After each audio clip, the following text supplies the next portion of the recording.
こんにちは、モーリーです。旅は自己投資ということで、今回は一生に一度は行ってほしい沖縄なのになかなか誰も行かない沖縄北部離島制覇の旅の一つである神と王の島伊是名島の旅をお届けいたします。一気にファンになる人も多い、人の優しさに触れられる温かい島でした。教えたくない、いやでもこっそり教えたい、そんな一生に一度は行くべき大人の穴場旅行先、ぜひ大画面でゆっくりご覧くださいませ。それではどうぞ。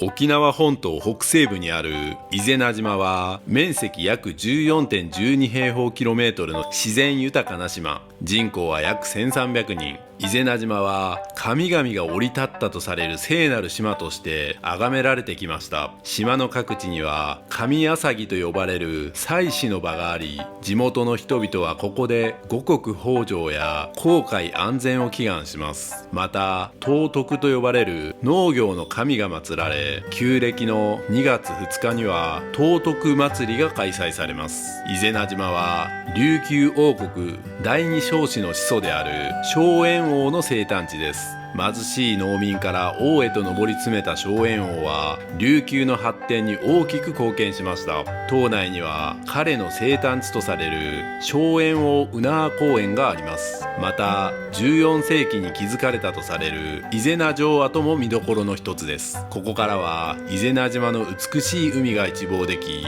歴史のロマンを感じることができます。あまり知られていない伊是名島の魅力の一つが透明度の高い美しい海。特に島の南側に広がるビーチは遠浅で波が穏やかでシュノーケリングに最適です。カラフルな熱帯魚や美しいサンゴ礁を間近で楽しむことができます。ウミガメと出会えることもあり、沖縄の海の魅力を存分に感じられる場所です。伊是名島へのアクセスは沖縄本島北部の運天港からフェリーで約55分。フェリーは1日2便運航しています。運天港へは那覇空港から車で約1時間30分で到着します。また伊平屋島からの渡し船でも行くことができます。島内はコンパクトですが、移動はレンタカー、バイク、レンタサイクルの利用が便利です。それでは唯一無二の神と王の島の全貌を一緒に見ていきましょう。伊是名島の旅をする前は沖縄北部での飲み歩きを楽しみました。こちらは別動画でお届けしておりますので、ぜひ参考に見てくださいね。素晴らしい旅になっております。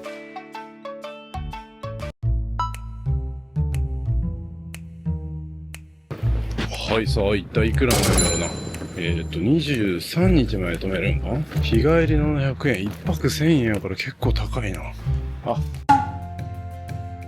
はい、今いろいろ確認したんですけど、やっぱ有料の駐車場しかないっぽいですね。で、事前に連絡してたら、このレンタカー自体を次の島に持っていけるんですよ。だからそれもやろうかなと思ったんですけど、僕は伊平屋島から伊是名島まで渡し船で行こうと思ったので、そうなるとさすがに車はそこは持っていけないんで、今回預けることにして、島では別でレンタカーを借りようと思います。で、僕は、今から23日までやから5泊なんで5000円現金払いしないといけないですね、駐車場に。それはちょっと痛いですけど、しょうがないですね。もうそれ以上安くする方法はなさそうで。で、バス、那覇空港からバスでも行けるっぽい。だから本当に島だけ目指す人はそれがいい。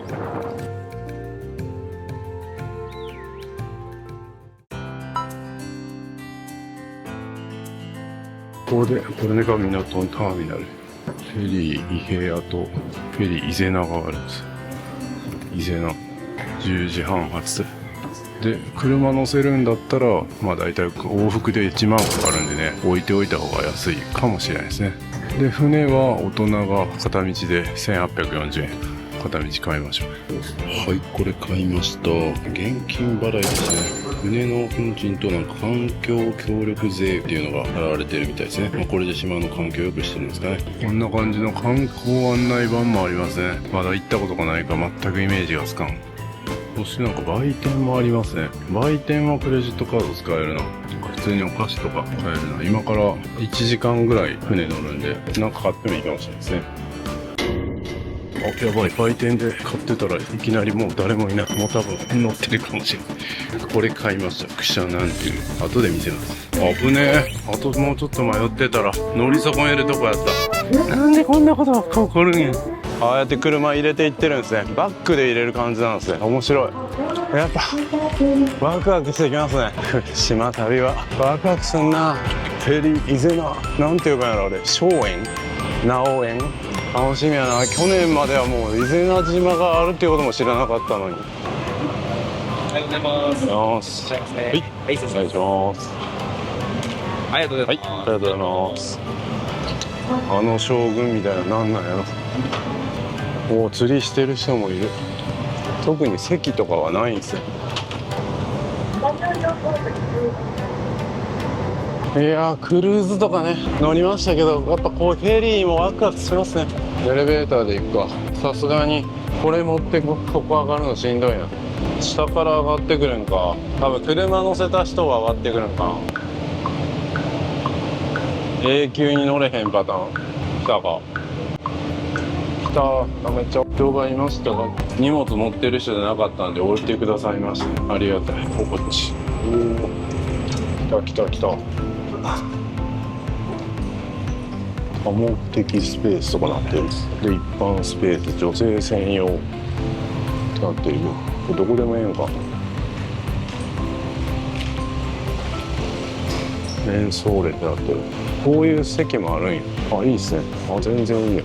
端っこ通りたい。ちょっとだけ船散策しましょう。自販機もありますね。あ、ちゃんと授乳室とかもあるし、カーペット席に。カーペット席も良かったな。上もあるんですね。これ4階になるのか。でも5って書いてるな。こういうね、ちゃんと席がある。こんな席あります。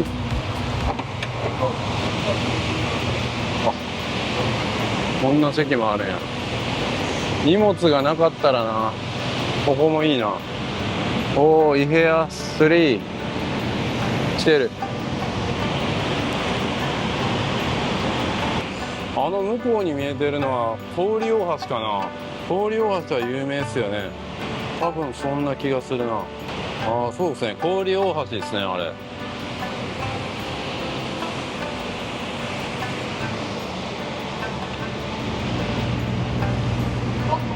あと7分で出発ですね。おお、もうこっから乗る人は締め切られた感じですね。さあ、動き出しましたね。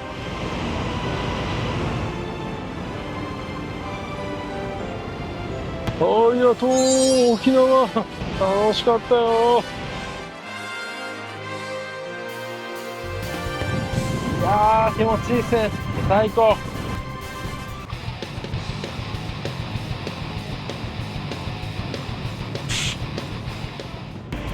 おお、氷大橋。いやー、氷大橋をね、この角度から見れるだけでもな、価値あるな。めっちゃいいやん。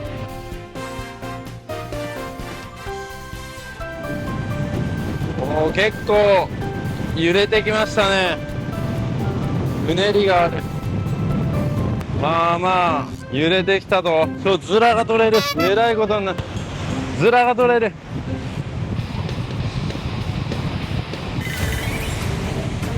めっちゃいい。うおすげえ。うわ、水がかかってきた。うわ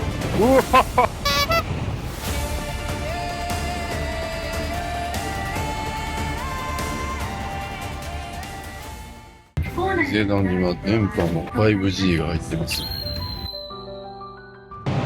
あ、着きましたね。美しいブルーですね。ちょっと今は雨が降ってる感じかな。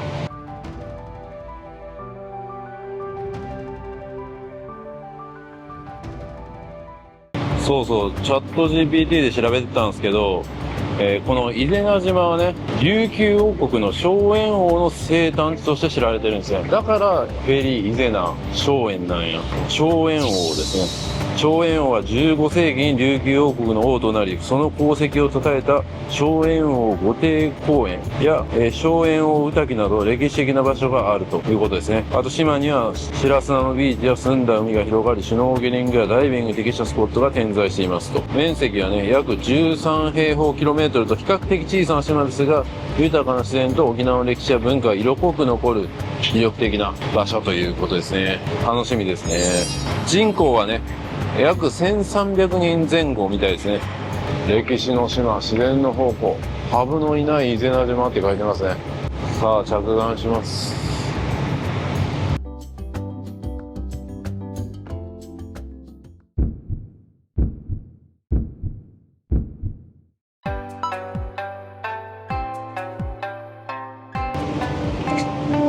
さあ、着きましたね。あれが荘園王ですね。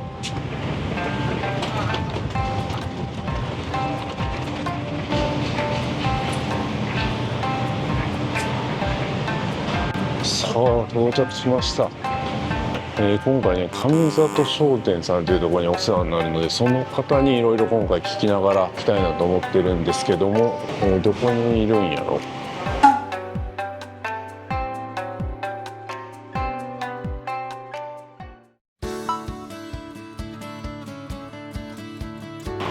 はい、上里商店の上里さんに迎えに来ていただいて、今、チェックインさせていただきます。ゲストハウス上里というところですね。でちょっとお昼ご飯食べながらレンタカーどれぐらい借りたらいいかとかもね決めようみたいな。はい、ありがとうございます。でこちらが部屋になりますね。これはどういう部屋になるんですか？結構入り口の方でってことで、はいはいロフトベッドにして、はいはい。いい形にしました。ああ、いい感じですね。これは個室タイプ、ゲストハウスなのにテレビまでついてますね。あ、こういう、これ普通の宿ですね。なんかゲストハウス、ちょっとドミトリーとかそういう感じじゃないですね。ちゃんと個室なんですね。あ、全然いいですね。もともと自分のおじが普通の雑貨屋さんやってたんで、なんか書いてたの、雑貨屋さんをリノベしたみたいな。そうなんですよ。なんですよ。はいはい。でこっちオープンしていきましょうね。あ、そしたら濡れてもそのままこっち。なるほど。こっから歩いてもなんか泳げるとこあるんですか？港のところだったんですけど、はいはい。臨海ふれあい公園、この向かいのところはあ、そうなんですね。だからめっちゃなんかサンゴがあるとかではない感じですか？結構サンゴあるんですか？あります。じゃあそこでもいいな、全然。ただ一番いいところは、ちょっと車が必要ですね。なんですけども。ここで。はい。さっきの着いたとこがここ。はいはいはい。この辺も結構大丈夫です。で、一番はマッテラの浜。ここはなかなかいい場所です。あ、そうなんですね。ビーチエントリーで行けるみたいな。そうですね。いいですね。ちょっとすぐ行くとちょっと深くなる。いいですね。そこでいいな。じゃあ南側やし、まだ波も大丈夫です。この辺はもうあれですね。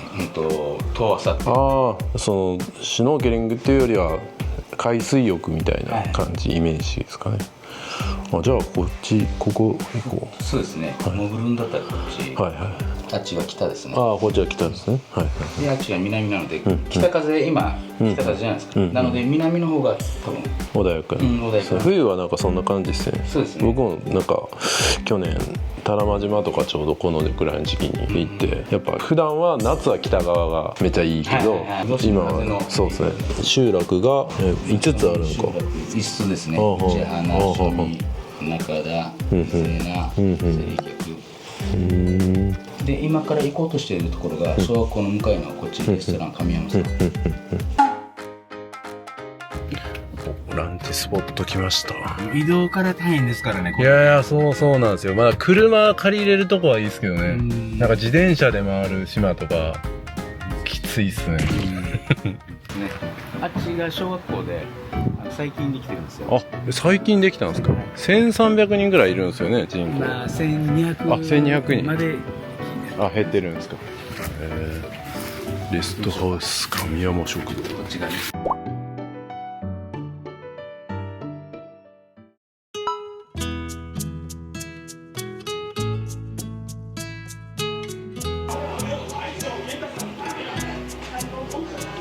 おすすめは何なんですか？ここのそばもいい。安いですね。あ、神山そばってあるやん。これにしよう。波で。さあ来たー。これが神山そばですね。うまそう。はい、それではね、神山そば。これ波のサイズ来ました。いただきます。うまそう。そういえばまだ沖縄に来てそば食べてなかったんで、いただきます。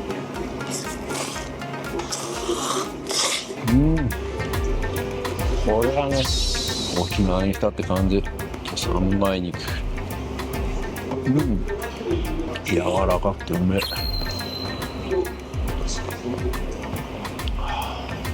ホッとする味やな。温まりますね。いやなんか普段沖縄にいないから食べることがないじゃないですか。やっぱ沖縄に来たらめっちゃ食べたくなりますね。沖縄そば来たって感じ。これが早期。めっちゃ甘い。そしてこれがマステビチ。溶けるな。トロトロやな。コラーゲン全開ですよね。僕その琉球王国っていうその国が昔あったっていうのも結構知ったの最近なんですよ。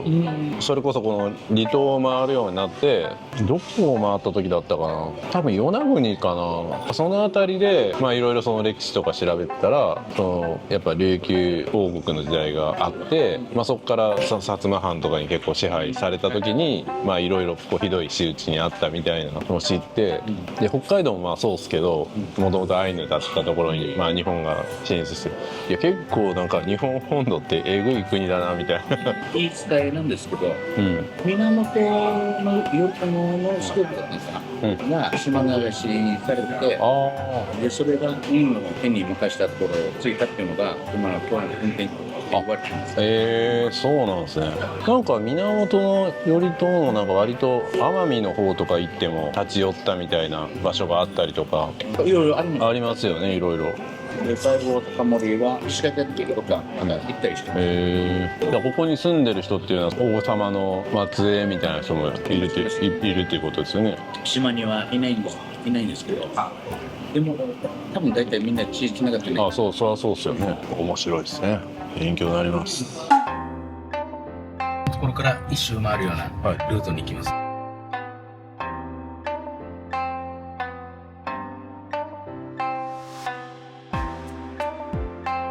ここは比較的全体的にも昭和40年から50年ぐらいから区画整理とかインフラ整備でやってたので、他の離島行っても大体農道でもアスファルト敷かれてます。それはなんでなんですか？区画整理のモデル事業があったんですよ。それをいち早くじゃあ取り入れようという。こっちが今の港ですね。で、目の前にあるのが伊是名城市です。浄水場？城市、伊是名城市です。城跡ですね。城跡。どこがですか？この今のこの前の山が。あの山が。で、この島っていうのが、リターの方とかが、本島でお祈りを回る前に、こっちに許可を取ってから回るっていう。それぐらい。都の大神島みたいな感じ。あんな感じかもしれないですね。あそこも結構。久高島であったりとか。そうですよね。久高島また行きたいと思ってるんですけど。こっち神様が降りて、この島を作ったっていう伝説の話もあって。ここも言ったら神の島なんですか？そうですね。なるほど。その右の方に神が降りた島、古神島ってあるんですけど、今通ります。古神島。ちゃんと降りる神。神と王の島っていうことですよね。そうですね。言ってみれば。すごい島ですね。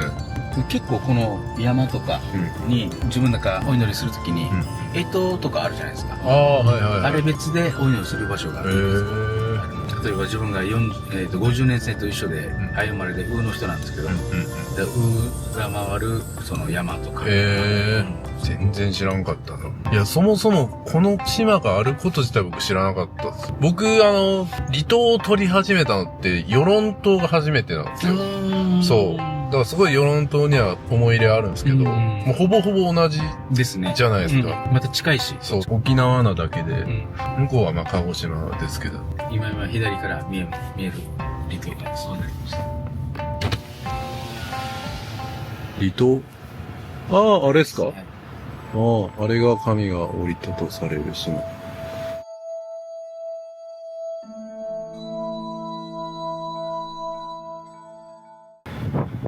ちら伊是名城市、城跡地ですね。ああ、ほんまや。あるじゃないですか。二つの電柱とはいはいはい。の間のところの上のところ。あの上？はいはい。あれ、サンゴの石積まれてる。城の跡ですよ。あ、そうなんですね。あれはお墓なの？あれは、正家の方々の遺骨、首里城。これは城跡ですね。この琉球の王様の城。王様の城ではないですね。あ、それは違うんですか？の親戚のところ。あ、王様の親戚なんですね。その上の先代っていうんですか。この伊是名とか伊平屋とか与論ってもともとは同じというか交流が深いんですか？そうですね。だから与論も琉球王国って書いてますよね。与論も範囲に入ってました。そうですよね。なんか今がただ鹿児島なだけで。そうですね。廃藩置県の時は、あの時に多分分かれたみたいな。で、今日紹介した浜があっちですね。マッテラの浜。泳ぐとこ。一回ちょっと行ってみましょう。はい。これ一番上のところ、マッテラの浜って書いてある。ほんと来れるんですね。よかったわ。これ僕一人で来てたら、ここ入る勇気なかったです。ザ・秘密基地でしょ、いやー、いいっすね。ワクワクしますね、こういうの。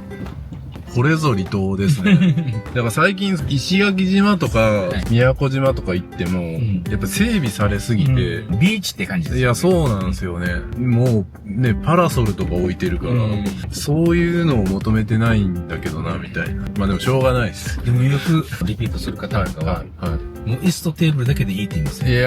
いや、ほんとそうですね。何もいらないですよ。行ってみますか。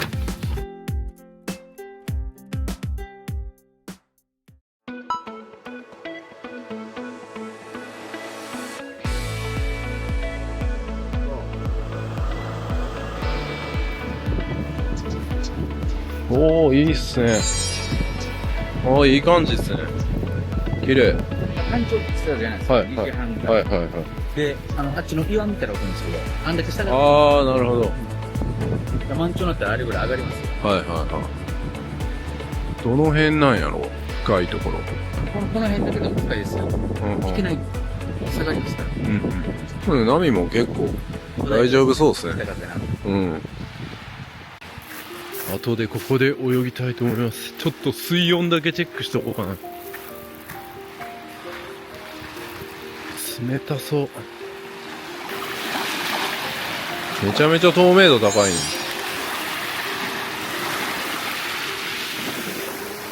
おお、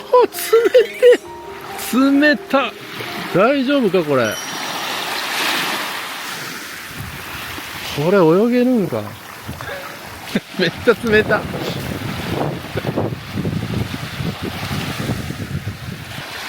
ょっとウェットスーツ上だけでも借りれないか聞いてみます。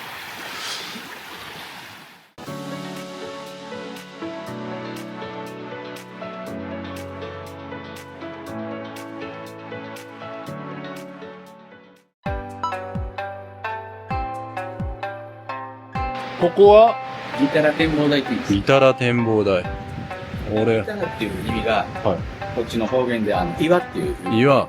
ギタラが岩っていう意味なんですね。ほんまや。ピラミッドみたいに見える。で、あそこに夕日が落ちるんですか？朝日。正月にあそこから上がるってなんか幻想的っすね。アギギタラって言ってまして、陸の岩。これもまた。ここもあれですか、サンゴが隆起してできた島ですか？そうです。なんかハブがいないって書いてたから、なんかハブがいない島ってサンゴが隆起してできた島。また面白いように、この沖縄の人って、一つ星でハブがいないっていう。そうなんですか？じゃあ伊平屋はいるんですか？あ、そうなんや。家島はいるんですよ。あ、家島もいるんですよ。あれ家島っすか？そうです。その方、卓中なんですけど、奥の。なんか山が見える。そう家島卓中です。はい。家島タッチューって言うんですか？家島まだ行くつもりやけど全然調べてないから。あれか。あそこはなんすか？ちょうど。これは無人島です。あれ無人島なんすか？無人島なんや。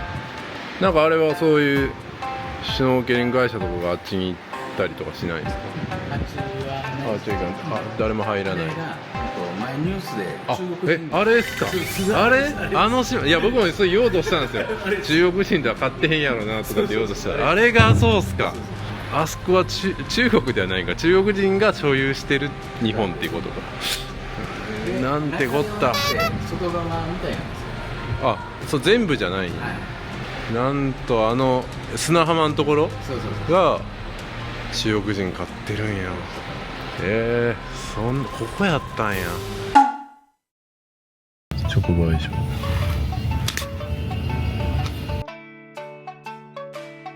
与那国島ぐらいか、1200人いたら。確か与那国島も1260ぐらいで、260人はなんか自衛隊みたいな感じだったんで、実質1000人ぐらい。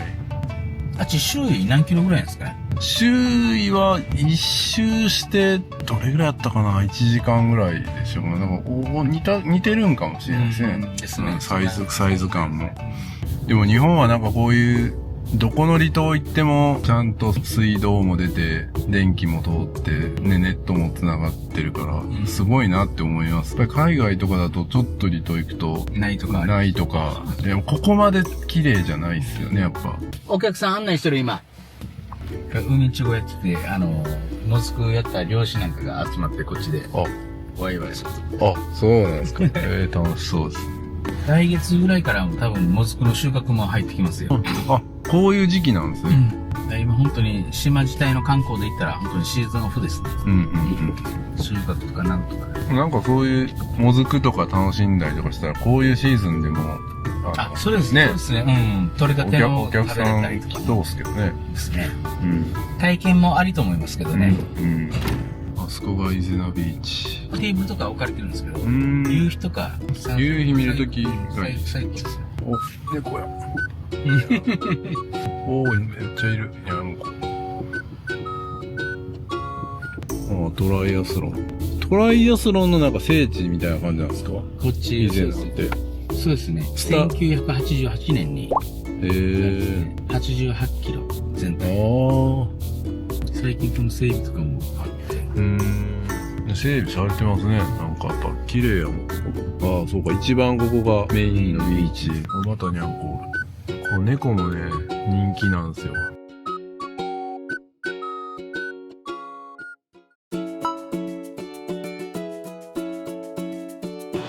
はい、また港にね、戻ってきたんですけど、ここでウェットスーツ借りれるみたいで借りたいと思います。ちょっとね、本当に昨日から気温がぐっと下がったんで、念のためですね、借りれるんだったら借りておいた方がいいですね。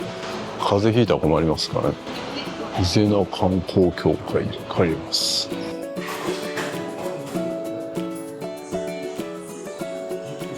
なんかキャンピングテントとかミニランタンとかクーラーボックスとか焚き火台とかライフジャケットとかシュノーケルセットも借りれるんや。なんやねん、めっちゃ頑張って持ってきたのに借りれるやん。フィンも借りれるな。2000円で安心っすね。上下つながってるタイプのウェットスーツ借りました。いいっすね、ありがてえ。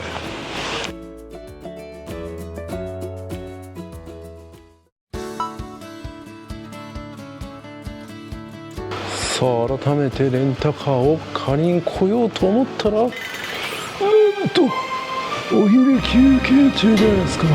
しかもあと1時間。マジかよ。今2時7分です。レンタカーだけじゃなくてバイクとかも借りれますね。もっと荷物が入るバイクやったらバイクでもいいんですけどね。はい、ちょっと予定をね、15時までねちょっとレンタカー借りれないんで、もう今日はね観光行かず、もうこのまま泳ぎたいと思います。もう今ぐらいに泳いだ方がいいと思われるんで、上里さんのちょっと車をその泳いでる間お借りして、でその泳いだ後またここ戻ってきて、シャワー浴びさせてもらうなりして、そっから時間があればもうちょっと回りますし、なければもうそのまま居酒屋で今日は飲んだくれるというプランでいきたいと思います。で明日、朝モーニングをね港のところで食べようかなと思ってるんで、そのままレンタカー借りて明日観光回ろうかなと思ってます。臨機応変に行かないとね。そんなことも教えてくれるんですね。臨機応変大事ですね。はい、それではね車を借りまして、ただ鍵がどこにあるか分からんけどエンジンがかかったな。どないなってんねや。これが島あるあるですかね。多分鍵を抜いたり刺したり鍵をかけたりしないから、多分どっかに鍵を入れっぱなしだと思うんですよね。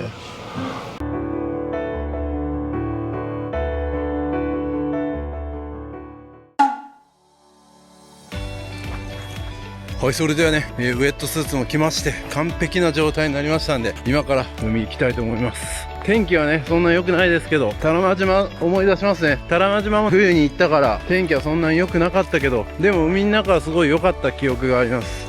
多良間島はね最終日にちょっと晴れましたけども、おなんかカニがおる。おすごい白いカニ、めっちゃ綺麗。はい、そして今回ね僕新しい機材です。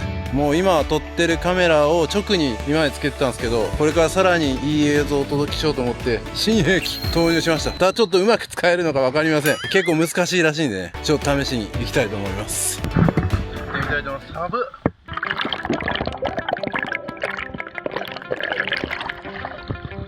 足ひれ持ってくるの忘れてたわ。はい、それでは足ひれもつけたんで行きたいと思います。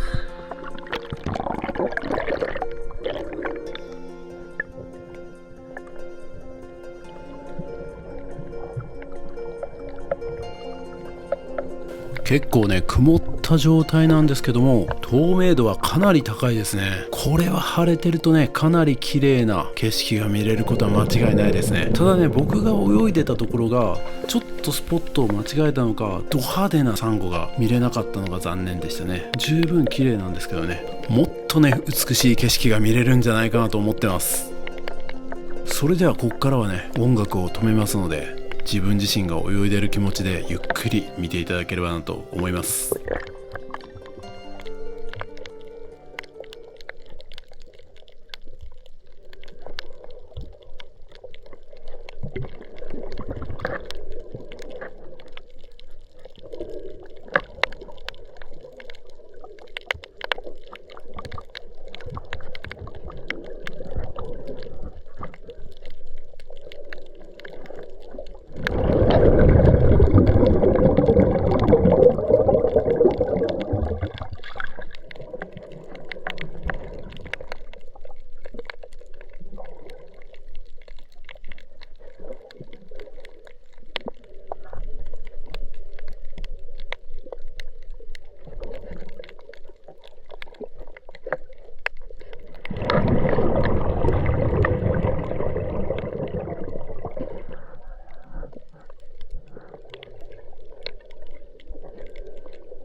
おかしいな。どっから潜ったんかがわからん。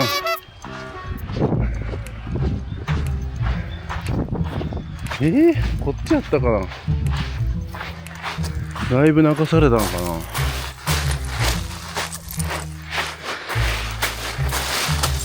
こっちかな。こっちじゃないっぽい気がするな。まずいな。携帯もないから全くわからん。いやーでもめっちゃ良かったっすね。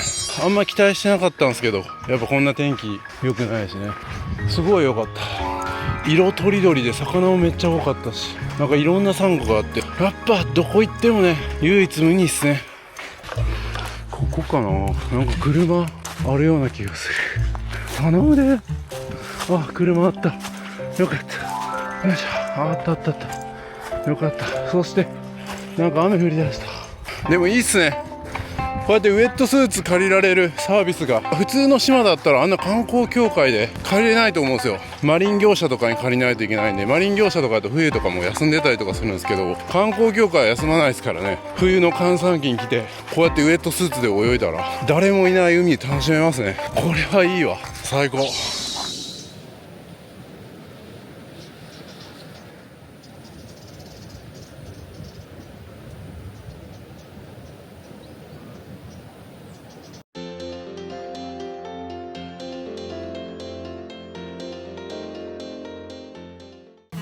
はい、こちら宿なんですけど、洗濯機もね、1回500円で使えますし、ドライヤーとかもね、綺麗に置いてあります。2種類ありますね。で、ここですね。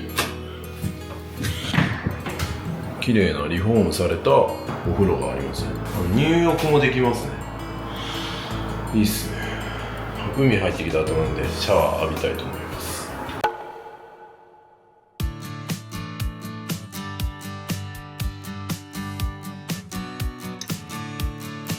今、集落かなに来たんですけど、僕さっきまで実はずっと喋ってたんですけど、タイムラプスで撮ってたのに、喋ったりした。だから喋ったこと全部撮れてません。ってことで、何をね、喋ってたかっていうのをもう一回、今からね、ちょっと1時間ぐらいあるんで、一周しようかなと思って、適当に車走らせてるんですけど、なんか僕が今日、ここに着いて、ほんと数時間しか過ごしてないですけど、そこでもうすでに感じた良さっていうのは、ほんとのんびりしてます。だから自分の気持ちも強制的にゆっくりさせられるという、いい意味でですよ。いや、本当にね、なんかやらないといけないことがない。ここに来たらもう絶対ここのスポットは行けみたいな感じなもんないし。でも、なんか深掘りしていけばいっぱいビーチもあるし、史跡みたいのもあるし、琉球王国の王様の生誕の地ということで、その王様がいるみたいな話もあったし、神がね、降り立ったみたいな、神の島とも言われてて、いろんな深い要素があるんですけど、別にそこに触れなくても、ここにいるだけでめっちゃ癒されるみたいな。なんかね、行けば必ず虜になってしまうみたいな島ってあると思うんですけど、与論島とかもなんか結構そういう要素が強いんかなって。結構行った人が、別に何があるとか、美しい海があるんですけど、それだけでだったら他にもあると思って、やっぱその空気感とか、謎の魅力があるんですけど、この伊是名島もやっぱ同じような緯度にあるからかわかんないですけど、同じような空気感じますね。しかも与論島に比べて人口も少ないんで、よりゆったりしてる。与論島はね、最近ちょっと、賑やかになってるんですけど、この伊是名島って多分、名前初めて聞いたって人もまだまだいっぱいいると思うんですよ。いや、この道路今走らせてても、めちゃめちゃのんびりしたね、道路じゃないですか。でも、ちゃんと整備されてて、唯一無二の島はちゃんとあるし、で、僕もね、今日泳ぐぐらいしかまともにしてないと思うんですけど、なんかもうそれで、その感じがいいなと思って、もういろいろ撮影しようと思ったら撮影しまくれるんですけど、なんかそんなことよりも、本当にここの伊是名ライフみたいな、楽しむみたいなのがめっちゃいいんじゃないかなと思いました。伊是名場外離陸場、セスナとか乗れますかね。今日夕日が見れたらね、スポット行こうかなと思ったんですけど、ちょっと今日難しそうですね。ちょっとやっぱ冬の天気になってきたみたいですね。たまにやっぱ晴れる時もあると思うんで、なんかこう晴れの日が少なくなるからって、冬はもう行くべきじゃないって思うのは僕はすごいもったいないと思ってて、ちょうどやっぱ20度ぐらいなんで、過ごしやすいっすよ。半袖でもギリいけるし、ちょっと羽織ったらいいぐらいの気温だし、で、全く店とかやってないわけじゃないので、より島の人とも深く楽しめたりとか、大人なんでね、絶対泳がないといけないとかないと思うんですよ。でも泳ごうと思っても、ああやってウェットスーツ借りれるんで、2000円で借りてたんでね。でシュノーケリングセットも借りても、4000円ぐらいでしょ。それでビーチエントリー、冬であろうが楽しめるし、全然寒くなかったっすよ、やっぱ。ウェットスーツ着たら、全然寒くない。なんかバーベキューセットなんかも借りれるんで、バーベキューし過ごすっていうのもいいし、で、上里商店さんみたいなところ泊まってたら、ちゃんとシャワーもあるし、いいと思いますよ。年末年始ゆっくりしに来るみたいな、そういう感覚でも全然いいと思う。結構ね、沖縄のホテルとかに年末年始、ここで過ごすみたいな人いますけど、それもいいと思いますけど、こうやってちょっと一歩足運んで、離島で年末年始過ごすっていうのもいいかもしれないですね。年始だとピラミッドみたいな山、城があった後の山から、朝日が昇るということで、めちゃくちゃそれが美しいっていうことなんで、それもありかなと思いますね。いやー、今前走ってる車もね、もう30キロとか走ってるんでね。いやー、のんびりだなと思いますね。これが都会だったらね、はい、走れなみたいな、何やってんねんみたいな感じでね、なりがちじゃないですか。いいなぁ、でももう前の車だけかと思ったら、その前の車もやんけ。いいなぁ、こののんびりした感じ。島だなぁ。最高っすねー。いやいやいや、いいわー。今、10分ぐらい車走らせたんすかね。もう半分ぐらい回ってきてますね。え、そんな速い？一周14キロって言ったからな。なんと、車走らせて20分ぐらいですけど、もう一周しましたね。いや、これは本当になんかのんびりやな。2泊3日したら、めちゃめちゃゆっくり過ごせるな。本当に離島ライフみたいなのをゆっくり楽しめる。もう一周してるもんな、これ。もう、あそこもう港っすよ。船来てるもん。相当ちっちゃい島や。せっかくなんで、王の、あれでも見に行くか。いいか、もう今日はもう、戻るか。ゆっくり過ごそう。看板もう何も見えん。全部消えてる。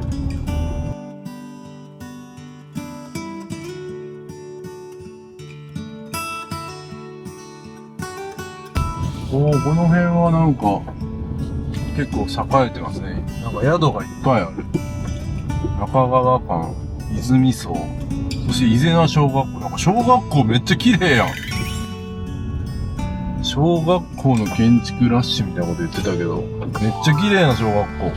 おしゃれやし、なんか。ああ、ここ今日昼食べたとこか。コンパクトやな。いいっすね。コンパクトな島めっちゃいいわ。吉田ストアもうまだ開いてた？は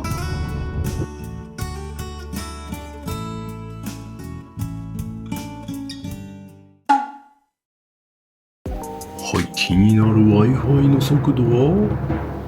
お、結構速いぞ。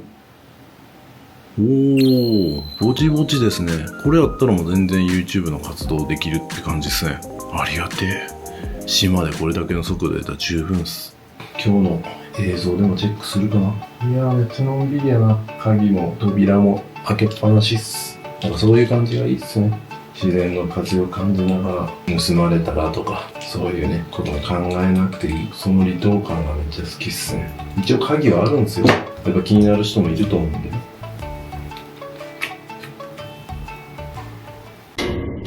なんとあさってね、このまま渡し船で伊平屋島に行こうと思ってたんですけど、そのやってる渡し船の業者が上里商店さんが思いつく2人に連絡したんですけど、どっちの人も沖縄本島の方に行ってるということで、渡し船から行けないみたいな状況になってます。ただもう一つ思い当たる業者さんがあるらしくて、そこに今連絡してもらってます。もしそれでもなかったら一旦また本島に戻ってから伊平屋に行くっていうとんでもないルートを取らないといけないですね。まあしょうがないですけど、そうなったらそうなってそれはしょうがないですけど、まあできれば私分で行きたいですね。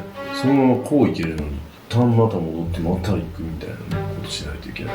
だから往復2時間みたいな感じに背中、しかもそんなスムーズに行けるような時間帯に多分船ないんじゃないかと。まあそれもその時はその時調べます。いいですね、臨機応変に対応していきたいですね。はい、それではやる気向かいたいと思います。店が結構まばらにあるんで、はしごするみたいなのは結構難しいみたいですね。20分ぐらい行かないといけないみたいなんで、今日1軒明日1軒みたいな、飲んで勢いついたらもしかしたら20分歩いてはしごするかもしれないですけど。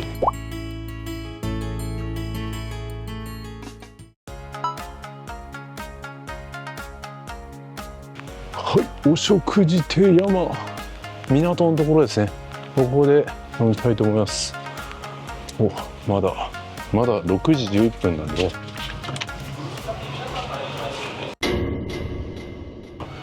今満席って言われました全然満席じゃないのに、もうすでに伊是名の空気感ですか、これが。なんと本当に満席だったらしいです。冗談で言ってるんかと思った。予約が入ってるってことですか？そうです。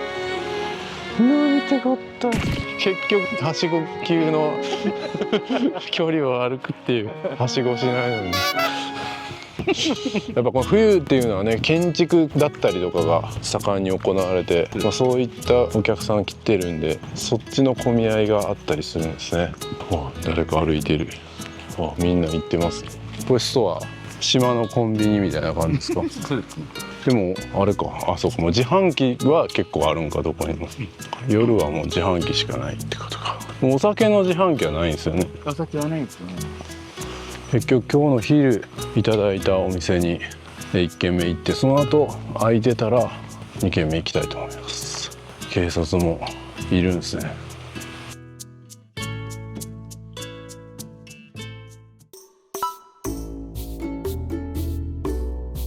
さあ、ようやく着きました。歩いて汗ばんだぐらいやな。ビールがうまそう。昼はそばとかが多かったけど、ちゃんと居酒屋メニューになってる。気になるね。紅茶粉。ビールからスタートです。伊勢名島の地酒もある。これがこの後の舞台です。今日宿泊させてもらってる神里商店。上里ずっと神里さんだったかもしれない。上里商店の上里さんと飲ませていただきます。はい。きます。ぽい。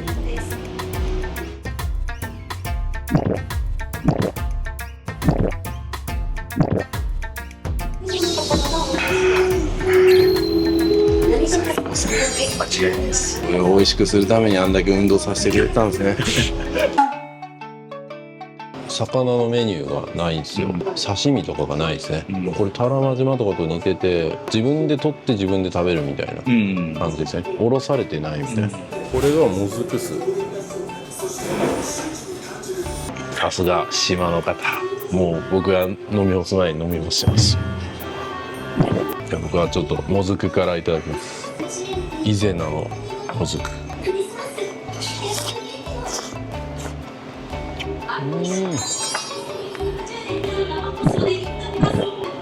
そして島具ね、すごいな、こんなトロトロの技術すごい。でこれ今日そばに入ってたやつですか？変わりますね。これ入ってない。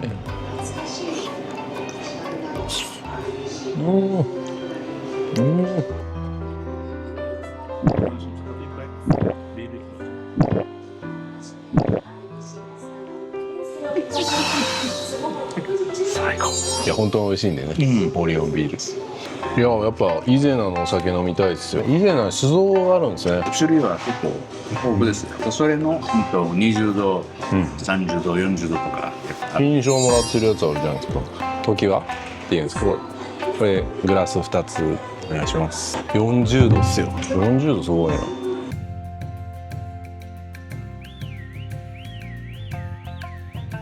それでは金賞いただいた時はいただきます。40度ですよ。乾杯。ほい。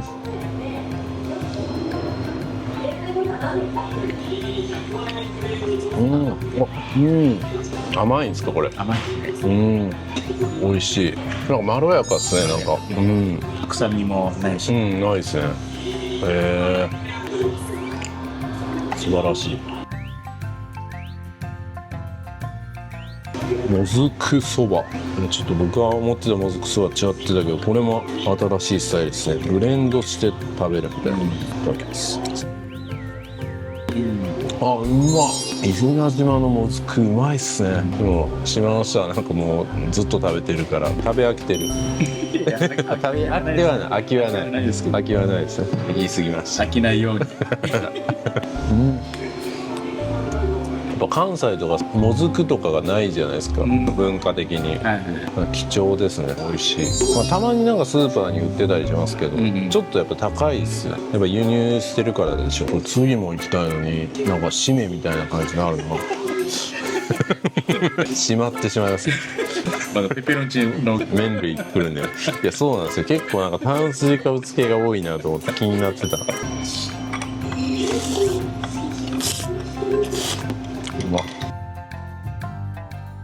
歯もね気になってた。俺はまあ伊是名のもんじゃないけど、ここであえてチョイスしてるかも。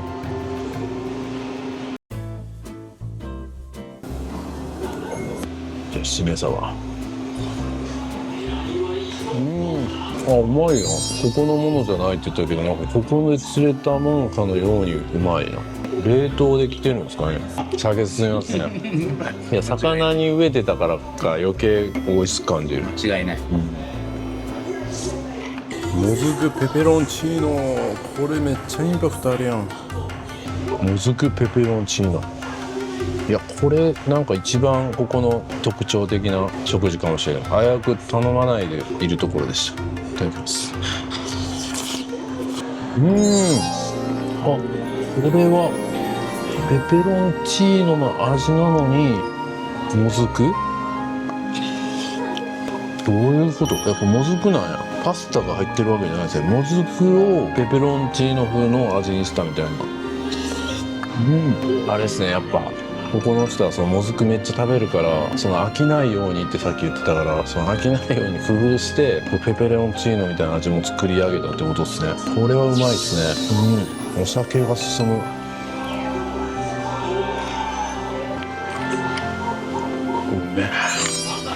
う40度とか関係ないなこれ。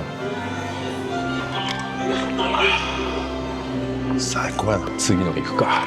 次はね、伊是名島っていう、あ、グラスあるな。こっちかもしれないですね。伊是名島マイルド20度だから20なんでもうロックでいいみたいな。それもなんかおかしいですけどね。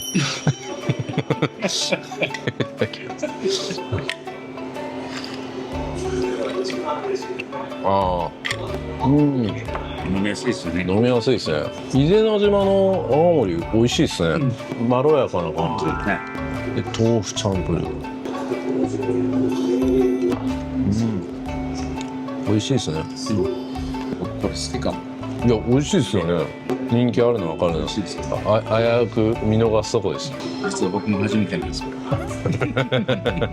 飲食店がね、そもそも限られている中でこんだけ美味しいの出してくれてありがたいですね。だって飲食店はこんなにないんやったら、正直まずい店出してもそれなりにお客さん来そうじゃないですか。もずくペペロンチーノ面白いです。美味しいですね。美味しい。美味しい。いや美味しかったですね。一昨日とか雷雨やったんですか。雷雨なんですよ。へえ。これ天気はすごい回復してるみたいですね。来ました。煙突。まだやってますね。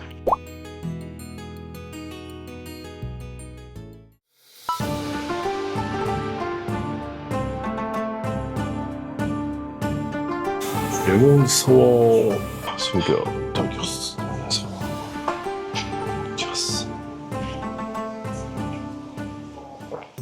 やっぱ島の人はお酒が毎日の楽しみみたいな感じなんですか。まあ毎日飲む人もいますけど、上里さんは僕は毎日飲んでますね。何飲んでるんや。島の人って毎日飲んでるイメージがありますね。でも今はそうやって糖質差を抑えたりしてるじゃないですか。それ珍しいですね。結構なんか島の人ってもう飲みすぎて糖尿になっちゃってみたいな、足切ってみたいな人が聞くんで。餃子。すいません、今撮影せずに普通に食べてしまってあるまじきことをしないですね。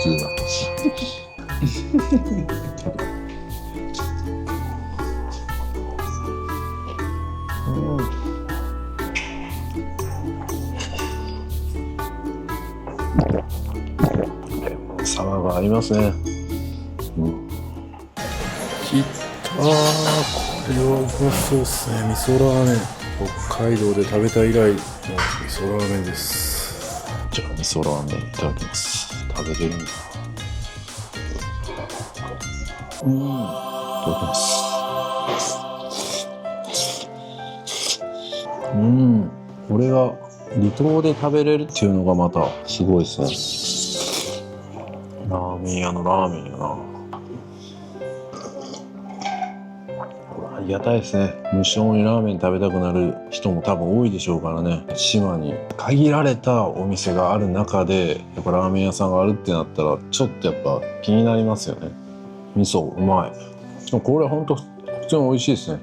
なんていうんですかね、僕がさっきの店食べ過ぎたからちょっとこんな感じですけど、普通にお腹空かせてたらめっちゃうまいと思う。だって選択肢はもうここしかないわけですからね。ラーメン食べようと思ったらカップラーメン食べるかもこれしかないみたいな。それはいいっすよね。最高です。いやー腹いっぱいっすね。こっからまた歩いて今日取ったカロリー全部ゼロにしたいと思います。また真っ暗っすね。今日曇ってるんでねあれですけど、これ晴れてたら星とかめっちゃ綺麗やろな。こんだけ暗かったらこれ全く前見えないですよ。本当に。いやちょうどね僕がここ来る前になんか台風が4つこの時期には珍しい量発生してたんですけど、僕はなんか全然キャンセルしようみたいな発想がなくって、いや普通はやっぱでも台風がどうなるかみたいなって島の人とかだとなんかこれは多分結局こうなるだろうみたいななんか予測あるじゃないですか。いやだから僕も多分やっぱ島旅こうも増えてくるとその台風のこのパターンこっちに曲がるとか、このパターンは多分温帯低気圧になるとかなんか僕レベルでも分かってくるというか、だから今回も多分この感じ消えるやろみたいな、ただなんか後にちょっと風は残るかもなとか、意外と近いですね。おでもう今8時41分ですからね。やっぱ島時間は早いですね。東京とかだったらまだ次の店ってなりそうですけどね、まだ8時やんみたいな。上里商店で産地会です。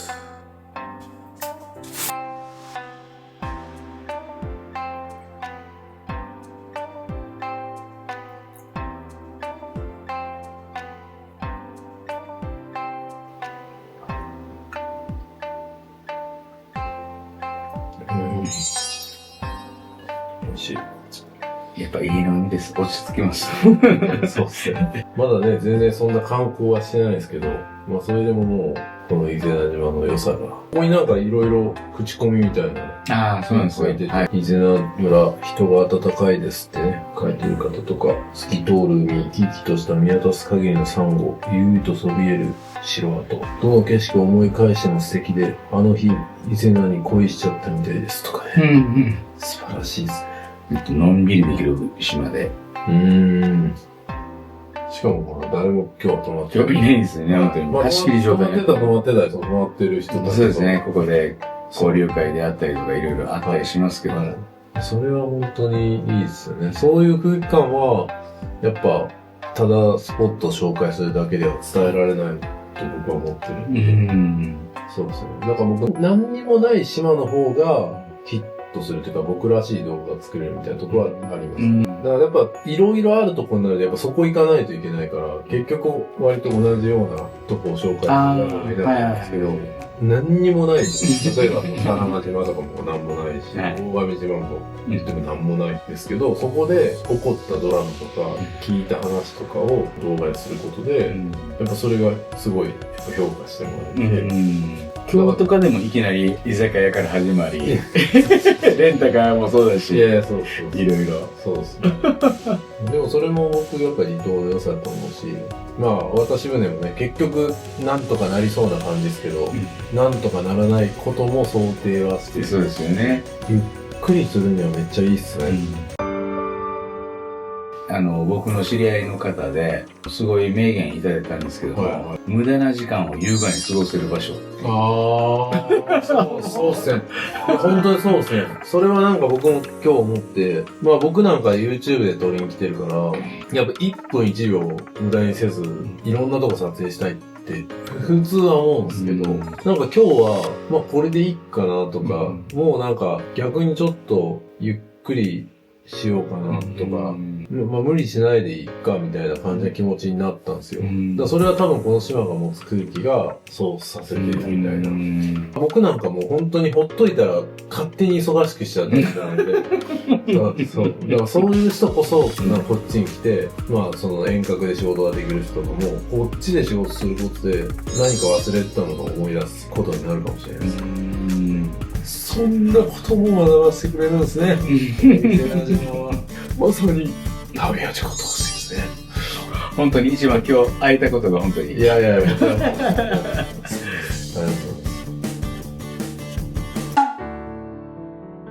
はい、部屋のことをね、あんまりちゃんと紹介できてなかったんですけど、ハンガーもちゃんとありますし、その下にですね、タオルも用意されてるんで、最低限のものはちゃんとあるって感じですね。ただ自分の寝る時に着る服、パジャマとか、そんなんは持ってきとかないといけないですね。はい。で、エアコンもちゃんとあります。はい。あとトイレですけども、共同になるんですけども、ただ男女は別に分かれてるんで、女性の方でも来やすいですよね。で、トイレも結構、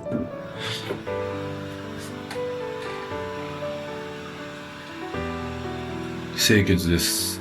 これは嬉しいですね。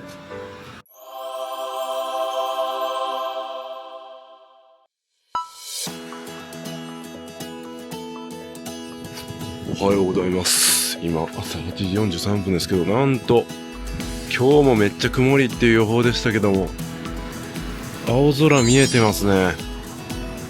これは嬉しい。今日もね、もう一回泳ごうかなと思ってます。ちょっと昨日の撮影、若干失敗があったんで、もう一回泳ぎたいのと、今日はやっぱ天気いいんで、観光行きたいなと思います。やっぱ信じてよかった。これで両方ね、今日も雨とかだったらどうしようかなと思ったけど、よかった。まあでも、雲あるんでね、ちょっとどうなるかわかんないですね。まあでもこうやってちょっと青空が見えるだけでも気持ちいいですね。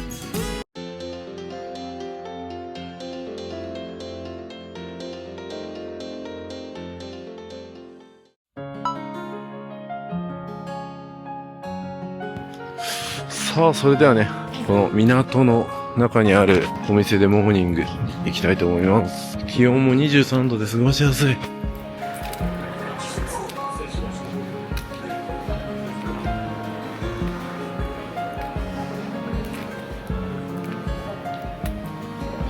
コーヒーお願いします。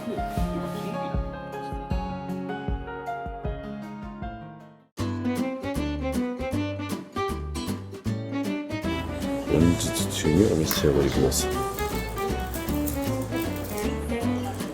それでは卵サンドいただきます。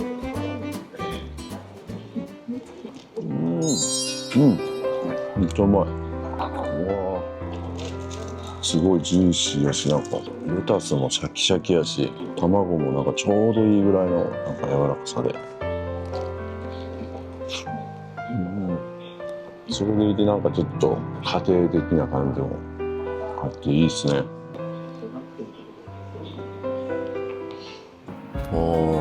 伊是名島と伊平屋島をこう結ぶ橋を作りたいみたいな話もあるんですね。で、串川島っていうのもあって、ここは昔人住んでたらしいですけど、今は無人島らしいです。みんな伊是名とかに来てるみたいですね。その橋がかかったら行きやすくなりますね。アヒルのスープ。アヒルで、島では風邪の薬って言われてて、風邪ひいた時とかにアヒルスープを飲ますっていう。美味しいですよ。今日作るって言ってたので、夕食で一緒にしましょう。あ、ぜひぜひ。初めて。あとなんか魚となんかあるからって言ってたので、お願いします。アヒル自体は食べるんですか？食べるんです。まあでも鳥やもん。鳥です。ハトは唐揚げではよくではないですけど、居酒屋さんとかあるんですか？パラオはコウモリ食べますね。コウモリもやっぱ鳥の味でした。美味しいんですけど、ちょっと見た目がグロテスクすぎて、なかなか手につけるまではね、素直に食べれなかった。でも味は本当に美味しかった。なんかちょっとこう皮もそのまま出てくる。そう、もこもこしてて、あれままですか？皮膚なかなかあれは確かに。でもね、やっぱ YouTube なんで食べながらこれ本当味は美味しかった。もこもこがなくて目つむって普通に鶏のスープとかって言われたら全く分かんないぐらい。いや、だから多分その観光的な意味もあるんじゃないかなと思うんですよ。だからその本当に牙とかそのままですあるんでめっちゃ怖いです。いや、だからアヒルも興味深いですね。どんな感じで、まあ、スープじゃなくて肉とかも食べるんですよね。ミとかですね。くちばしみたいなとこか。あれはないですよ、さすがに。食べない。マンタとかもこっち来ますから。マンタも来る。綺麗やな、やっぱ。今からですね、あっち行きましょう。ハイジのブランコっていうところが。はいよ。それもなんか、いろんな島であるやつやね。あ、そうですか。ハイジのブランコ。そう。いろんな島行ってるとなんかやっぱ、ブランコ。ブランコとか、うん。割とありがち。全部サンゴマジ。いや、全部ではないです。全部ではない水も石灰が混じってる感じですか。なんかウォシュレットつけれないみたいな話ある。あれ、改善されましたよ。改善されたんですか。海水から水とブレンドして。浄化するし。はい。なんか最近クルーズに乗った時に、はいクルーズ船の水もどうやってこんなの確保してんやろうと思ったら、その海水を真水にするシステムがあるって、あ、そんなんあれやったら本当に無限に水使えですよねみたいな、こうやってやってるんですね。うん。なんかタラハ島もなんかそういうシステムをこれから入れるとか。街灯とかもあの辺入れるって言ってまはいはい。やっぱそうなんです。だんだん、ここはもう入ってるってことですか。す。入ってます。はい。最先端ですね。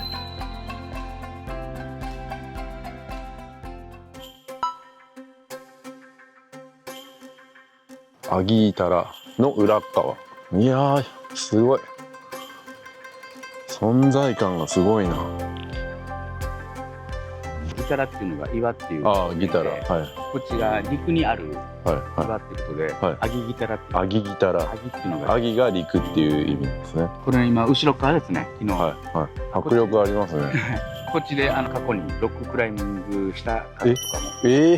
ここ登った人いるんですか。半端ないですね。自己責任じゃないですか、完全に。怖いっすよね。怖いっすよね、こんなん落ちたら終わりやん。落ちた人はいないですか。まあいないです。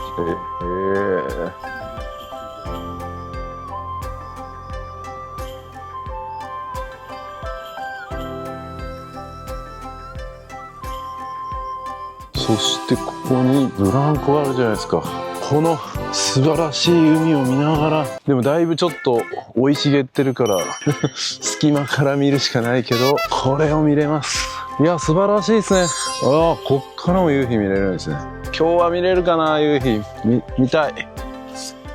ちょっと乗ってみます。ちぎれへんやろな、これ。うお、今日ちょっと気が上がるけど大丈夫か。体重制限。おお、これはいいっすね。これはいいわ。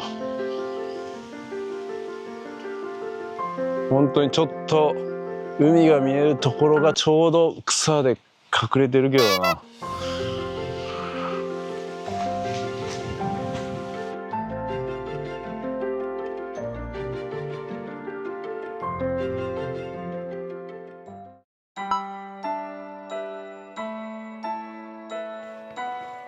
アハラウ滝。アハラウ岳の山道は険しい岩場があるため十分ご注意ください。ここ通れるんか。島旅では定番ですね、この感じ。島旅感出てきましたね。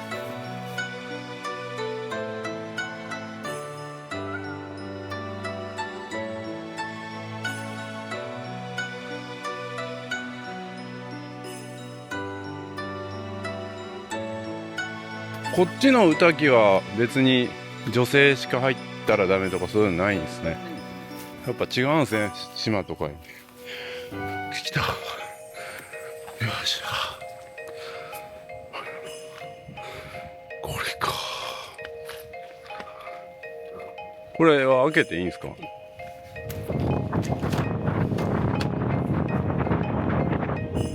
あ、これ。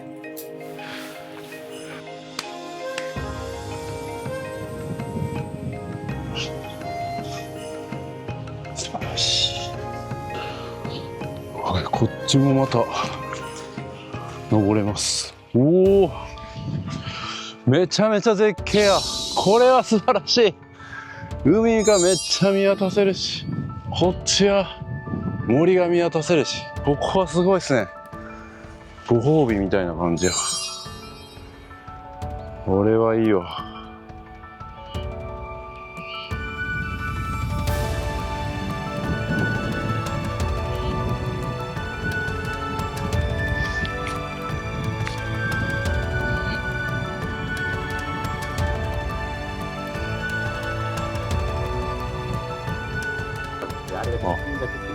知人岳っていう山、伊是名で一番高い山。でも本当に山すごい印象的っすね。シンボルですよね。ねえ。であそこに城があったんですよね。いやすごいっすね。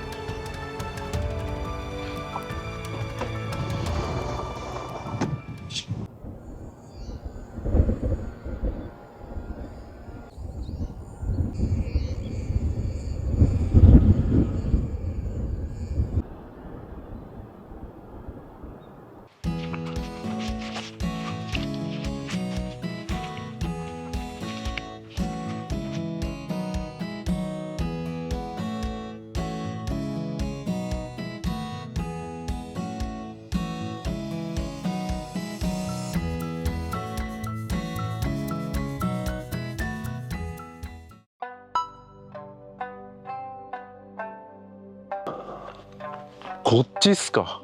看板とかもないの。ないっすよね。俺はわかんないわ。そうですね。なんか近くに表示はされてるけど、ここで止まるとか道とかも載ってないから、普通はわかんないですね。ここから行けるなんて。しかも看板もないから、ほとんどの人たどり着かないです。一番すごいのって先人の方がこれやったんですよ。あ人力ですよね。すごいっすよね。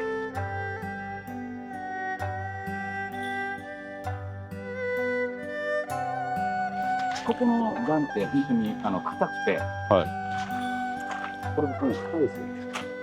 ああ、こういう岩が硬いんや。すごいな。硬い岩。ここのその足、この床って言ったらいいですかね。ここも変わってますよね。岩を砕いた感じで。多分別にこれからじゃないか。あ、そうなんですね。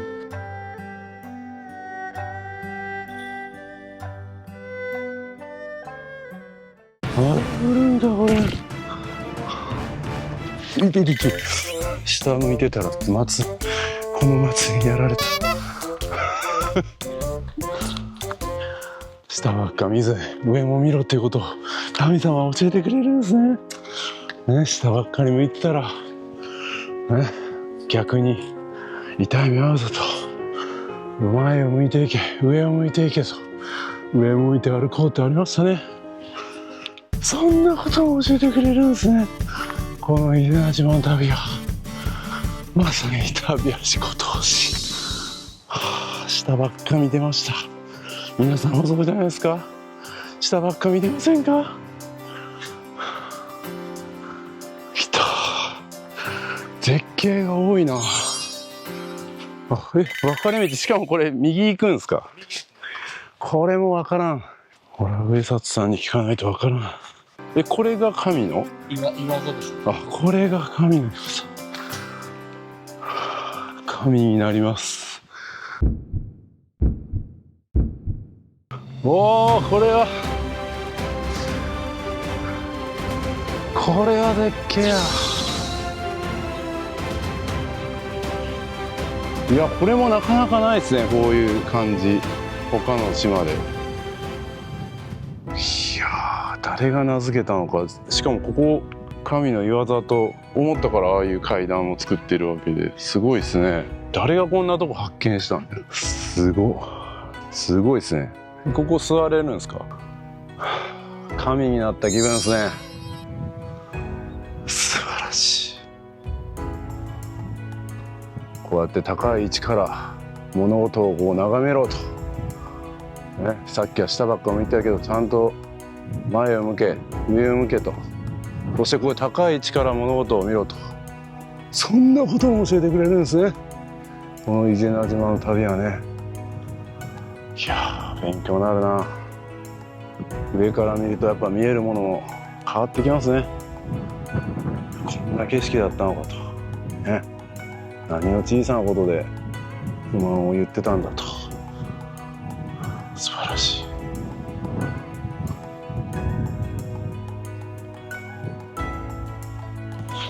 あの先っちょ出てるやつが、の横の方がさっき自分たちが登った。あんなとこなんですね。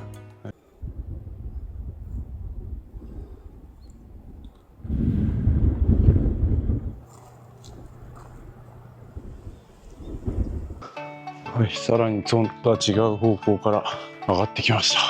ここは素晴らしい。うわ、見晴らしがいいとこ多いな。ここも素晴らしい。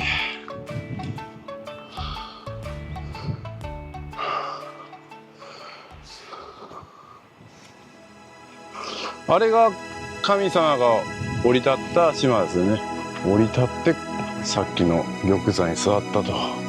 あえて頂上に座ったわけじゃないんですね。ああ、こっちを作る前のだったんで、全然なかったって。そういうことですか。ここはもう後から作った場所なんですよ。有機さしたとか。なるほど。この降りるところも何気に絶景や。しかもロープとかあるやん。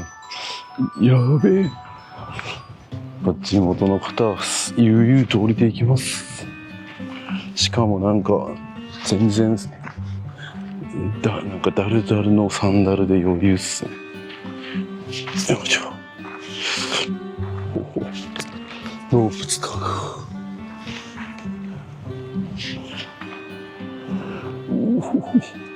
こういうロープをね、誰かがつけてくれてるっていうのがすごいよ。よいしょ。よいしょ。これも美しい。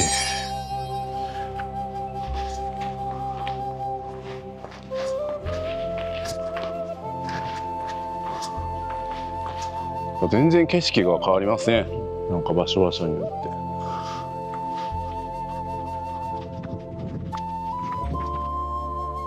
ここ駐車場あるやん。こっから登ったらたどり着くっちゃたどり着くか。それでこっちもあるんや。なんかいろいろあるんですね。本当にこの島はなんか楽しみ方がいろいろっすね。なんかああいうところを全部攻める楽しみ方もいいし。だから昔のゲームとかやったら一本道のシナリオをクリアしていくだけやったけど、最近のゲームはもうどこでも自由に行けるみたいな、そんな感じですね。人により楽しみ方は自由ですね。皆さんの人生もそうですよ。一本道で決められてるんじゃないんですよ。そんなことも教えてくれるんですね。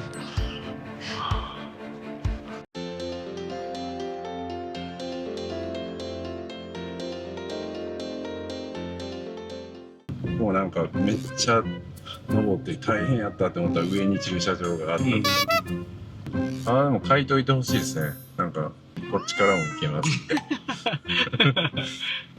こっちの山がさっき言った知人ですね。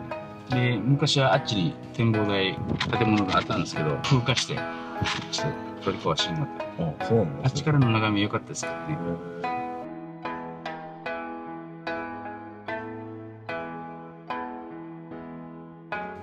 なんかちょっとディズニーランドみたいなね、壁ですよね。人間の力すごいですね。そしてこのね、壁の向こうに青々とした海が広がってて、いや素晴らしいですね。赤茶色な土ですね。いやさすがにこうやっぱ歩いてるとちょっと汗ばんできますね。ここからもいい景色が見えますね。いやすごい。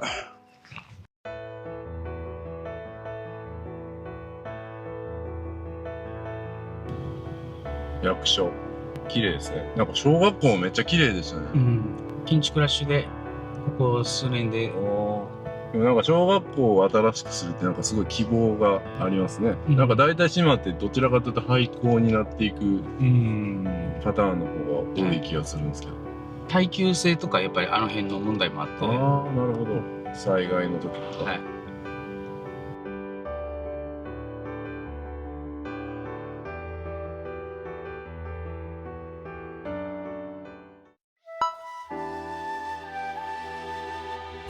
伊是名集落に来ました。ここだけね、石の積み上げ方が違うんですね。なので荘園王のつながりのお家だったと言われています。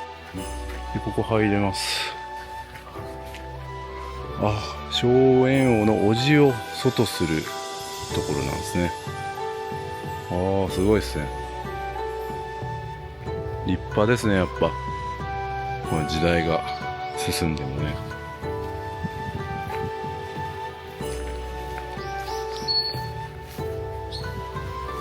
いやー、すごい立派っすね。だいぶ古いものやと思うんですけど、柱とかもすごいですね。こんなリアルな木で支えられてるんですね。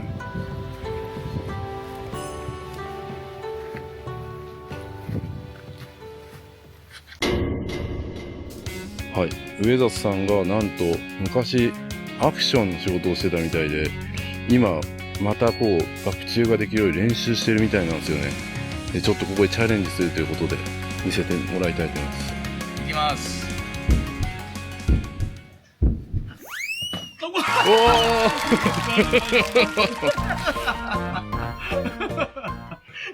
いやーでもすごい、あとちょっとみたいな感じですね。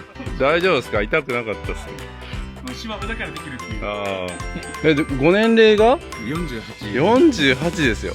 僕よりも年上の方があんなバク宙チャレンジみたいな。僕がやったらもうその場で帰らぬ人になる可能性ありますからね。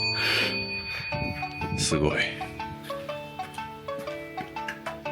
りがとうございました。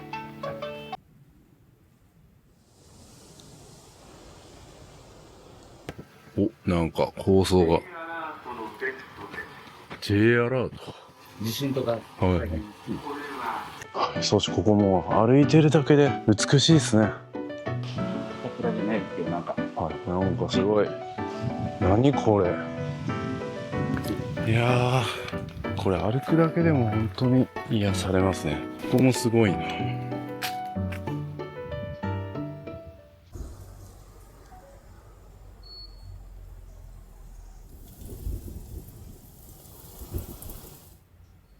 おお、これは素晴らしい。これ福木並木。ね、奄美大島とかでもあったし、多良間島でもありましたね。なんでこんな癒されるんやろ。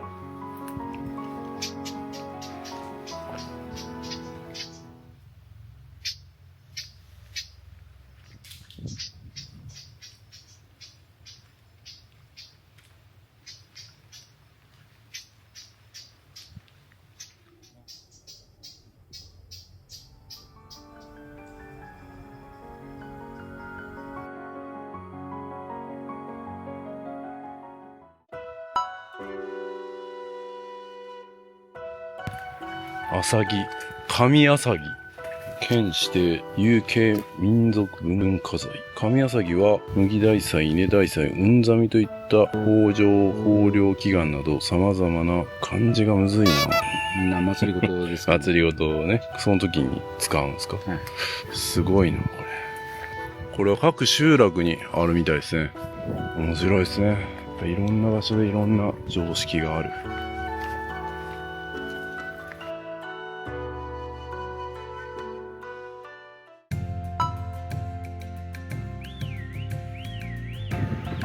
はい、またちょっと先に行くと、昨日飲んだお酒の酒造がここにあります。すごいですね。こんな島でもお酒がちゃんと作られてるんですね。しかもすごいマイルドでね、飲みやすい泡盛でした。ああ、確かに瓶がある。マイルド 20% 泡盛って書いてますね。威勢な酒造所って書いてる。よかったら入らせます。失礼します。お酒の匂いがすごいする。おはようございます。い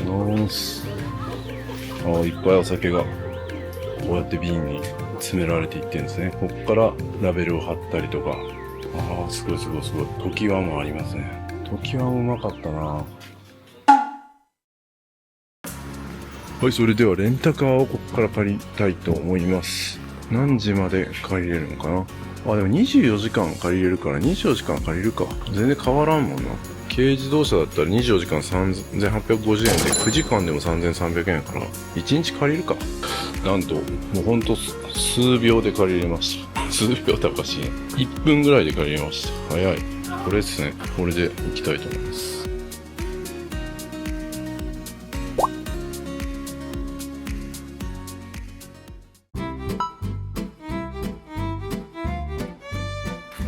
来ました、太陽食堂。いいですね。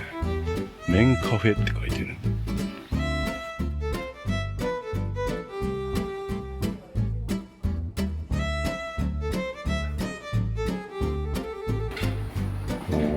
ちゃいろいろあるな。ネギご飯、米で作ったオリジナルスイーツとかもある。どれもうまそうやな。どれが一番おすすめなの？ここっぽいってこの辺ですかね。鶏ガラと豚骨のスープ麺。お米の麺なんせここ。フォーとかと一緒や。麺か。3日前の雷雨で、僕は来る前ですね。僕は来る前の雷雨で、なんか雷が落ちたみたいで、なんか Wi-Fi が使えなくなったらしくて、音楽鳴らないから歌ってくれと言ってます。本当に僕が来る1日前はすごかったみたいですね。それがまさかのね、今日は晴れてありがたいですね。引き寄せますね。外国語に聞こえますね。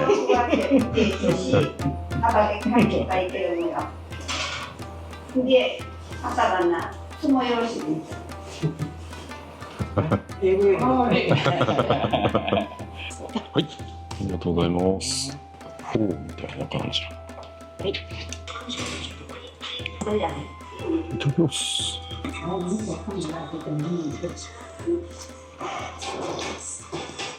ほんとフォーみたいな味。めっ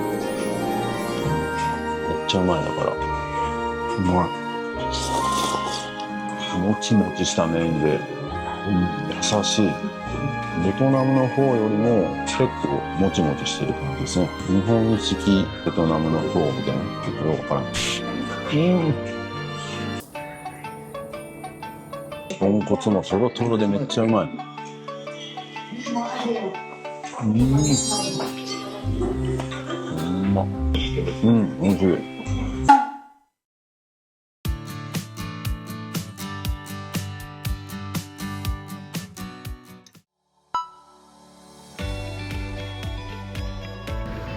はい、マッテラの浜にね、12時31分に到着しました。昨日は誰もいなかったんですけど、なんか昼休憩みたいな感じで来てる人が多そうな感じがします。潮が昨日よりも満ちてる感じするな。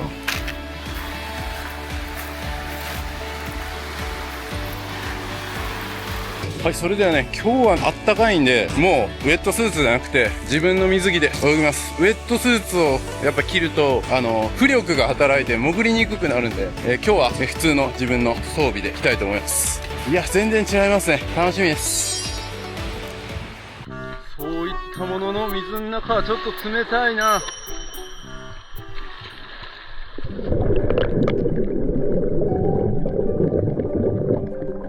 はい、今日はですね、昨日とは違う場所を目指して泳いでいきました。この後皆さんにも目にしてもらうと思いますが、とんでもない景色が待っていました。極力ね、喋りをなくしたり音楽を消したりとか、いろいろ見やすいように工夫しますので、これからゆっくりとご覧ください。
おお。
こ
いやー最高でしたね。いや昨日とはねちょっと違う方向に行ってみたんですけど、今日の方がサンゴすごかったですね。ウミガメに出会えるかなと思ってウミガメには出会えなかったですけど、めちゃめちゃ満足度高い。でちょうどねどういったかというと、あそこは展望台ですね。であそこになんかちっちゃい岩があると思うんですよ。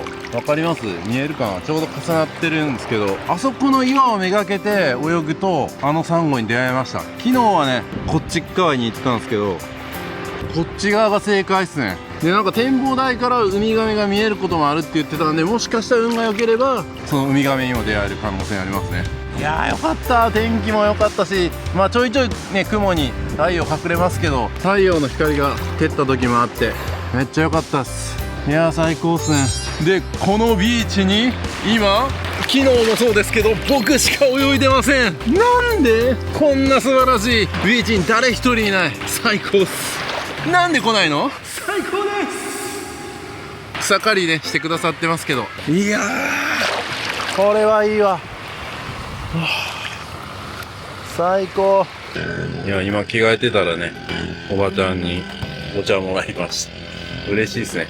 いやしかしすっかり晴れましたね。最高。いやーこれが晴れ男パワーや。今日雨予報ですよ。信じられない。まだこっちの方はね雲はありますけど、これはもう晴れと言っていいでしょう。じゃあいただいたお茶、あり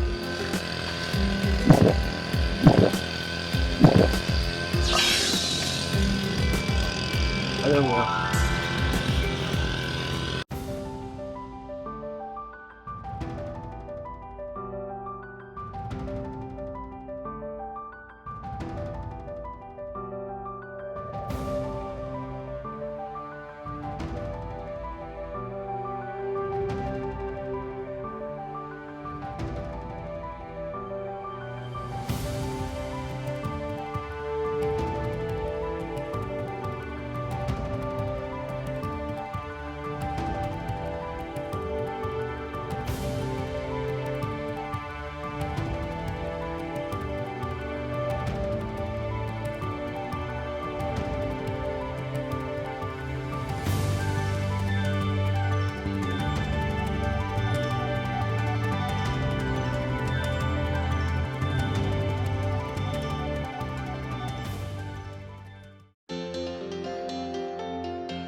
はい、それではね改めて、城跡ちょっと見ていきたいと思います。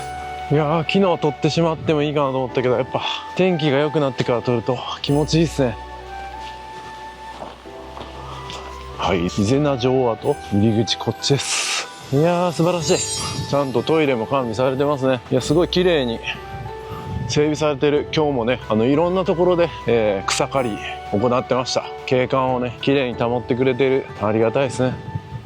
はい、伊是名城跡。伊是名城跡はピラミッド状の岩山を利用した城、グスクっていうんですね。城のことを。急な地形から天然の要塞的機能を有し、難攻不落な佇まいを誇っていますと。実際伝承によると当時琉球の北部、現在のやんばるですね、を領土としていた北山に攻められた際も落城しなかったと言われている。築城年は、はっきりとわからないが13世紀から14世紀に遡るとされ、伊平屋出身の鮫江川大主がこの地に移り住み築城したと伝わっているということですね。その鮫江川大主は後に琉球を初めて統一する小なんとか氏の祖父にあたることから、伊是名城は琉球史においても重要な意味を持つ史跡なのですということですね。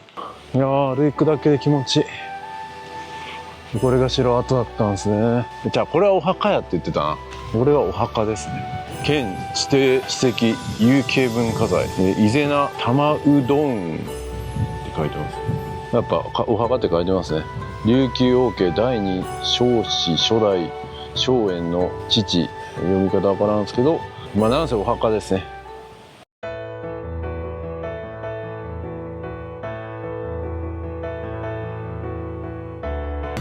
おいおいおいおい、何してんねん、邪魔やで。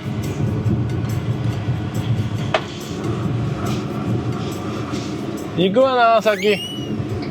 そういえばね、お昼ご飯食べた後に、その、太陽食堂のオーナーになるんかなの方と、いろいろ話してたんですけど、観光地化していくっていうことも、それはそれで一つの方向性で、それはいいかもしれないけど、こういったその、伊是名島みたいな島が、変になんかその観光地化しすぎても、それはそれでやっぱ良くないみたいなことを、やっぱ島の人もすごい認識してるみたいで、どちらかというと、何もなくて、この不便っていうことを、それを逆に楽しむっていうことも大事なんじゃないかみたいなことをおっしゃってて、それが今だけで言うと、もちろんね、なんかいいホテルができてとかの方がいいように感じますけど、こっからやっぱ観光っていうのはやっぱ10年20年先を見ていかないといけない。そしたら日本の人口はね、これから半減していくって言われてるんで、そしたら日本人向けにそういう宿とかを充実させて、それが意味あるのかみたいなところもあるんで、例えば外国人観光客向けに何かこうやっていくとか、むしろバックパッカーの人を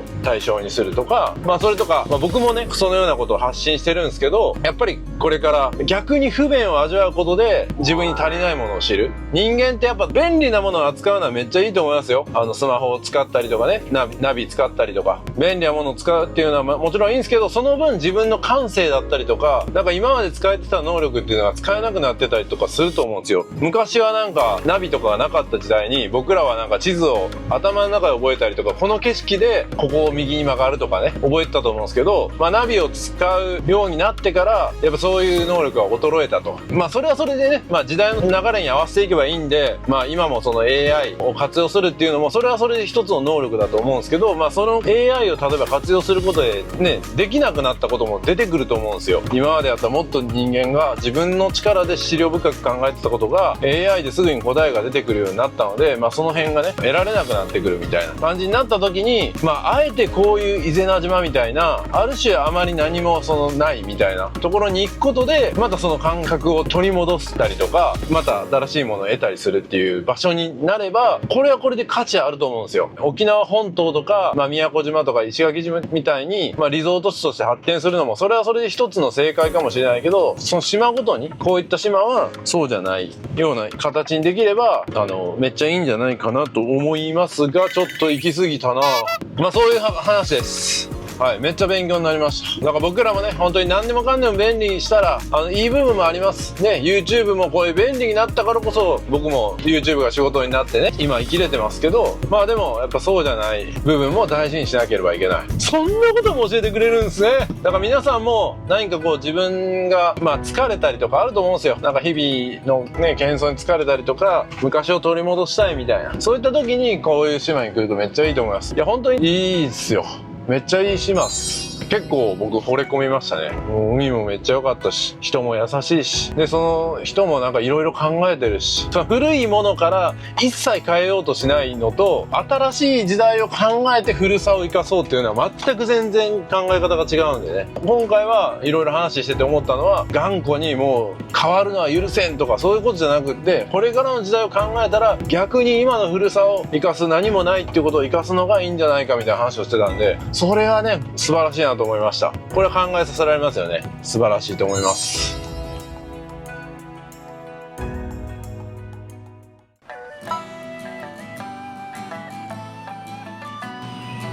はい、ここにもやってきました。あ、しまった。カメラ忘れた。通水節日本語ガイダンス。何もならん。何も出ないです。歌が読まれてるんですね。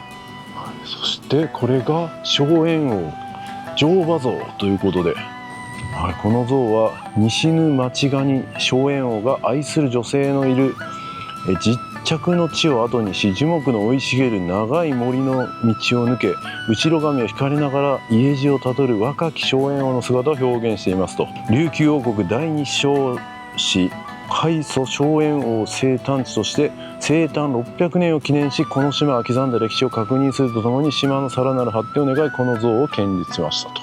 素晴らしいですね。素晴らしい。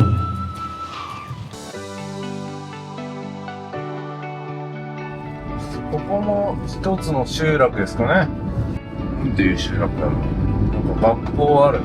その集落ごとに小学校がある感じなの。島に一つとかじゃないんですかね。いやー、すっかり晴れましたね。めっちゃいい感じ。もうなんか車走らせてるだけでいいわ。今30キロで走ってますけど、30キロでも気持ちがいい。結構子供も多いっすね。こっちか。いやー、これは気持ちいいっすね。なんか花も咲いてるし。今日雨予報っすよ。信じられない。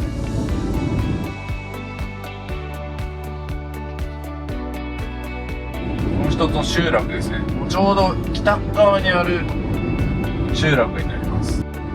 おそらく明日渡し船が出た時に渡し船がスタートする港があるっぽいですね。家が見えてきましたね。集落がこの辺から開始になるっぽいですね。また集落ごとにね、なんか祭りもあるみたいで、なんか毎月のように各地でこうイベントがあるみたいです。ちょうど今の僕が来た時期はそれが全て終わったぐらいのタイミングみたいですね。だから完全にオフシーズンみたいなのに来たみたいです。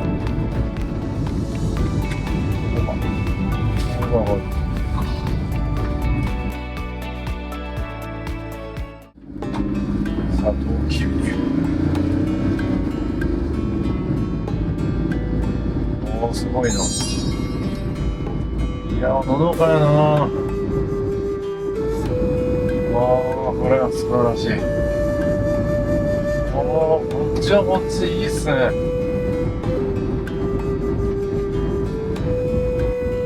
これが港か。ここから下行くんかな。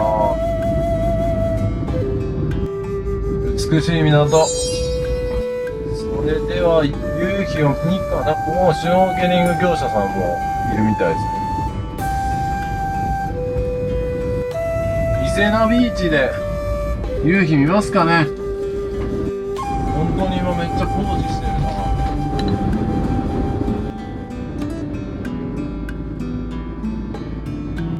着きましたね。伊勢名ビーチ。にゃんこいるじゃないですか。伊勢名ビーチにゃんこ。おいおい、待って待って。待って待って。おいおいおいおい。ちっちゃいな。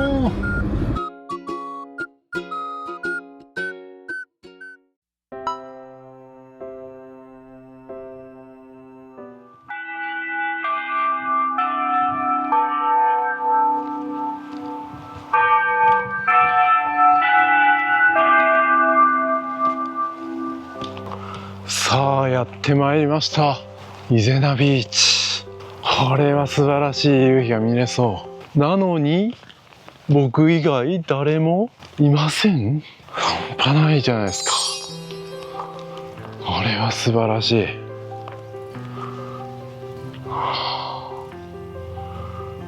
なんという絶景。いやー、素晴らしい。マジで静かです。ここで見るか。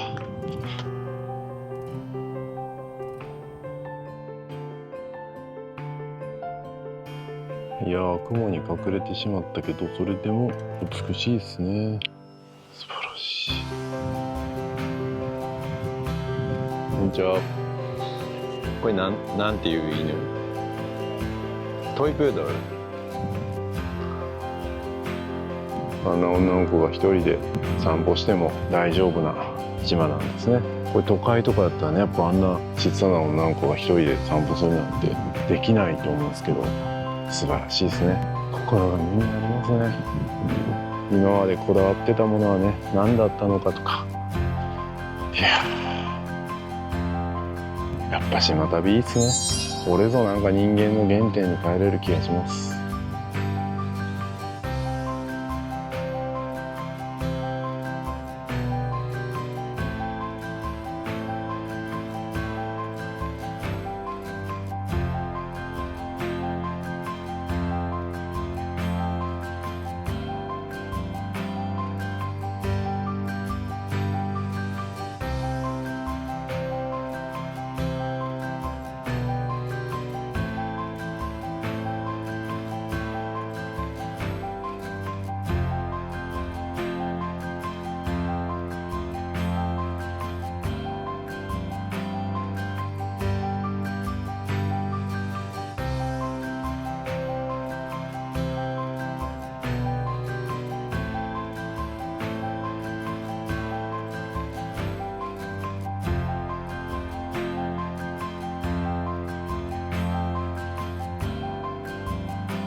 おぜーいおばーいワンタンケキーヤキエズルタイネマムエクラスンゴーリ630の全く何言ってるんかわからんかった。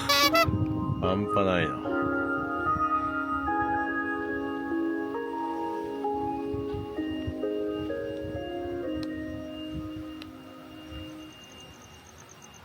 約ね1時間いましたけども、すごく貴重な時間を過ごした気がしますね。1時間ただ夕日を見て過ごすなんてめちゃくちゃ時間もったいないように感じるけど、得られるものも大きいですね。夜になると風が強くなってくるんですね。夕日を見に来てゆっくりしてる人いますね。ここが宿なのかな、もしかして宿の人たちがゆっくりしてるのかな。ここの宿もいいですね。ビーチの真ん前。はい、今日はですね、上里商店の上里さんのご自宅で飲もうということで今招待されてます。もう集まっているそうです。めっちゃ楽しそうな声がしてます。めっちゃ集まってる。よろしくお願いします。よろしくお願いします。また森さん、うちの母からもうご飯ってことで。ありがとうございます。喘息の薬。以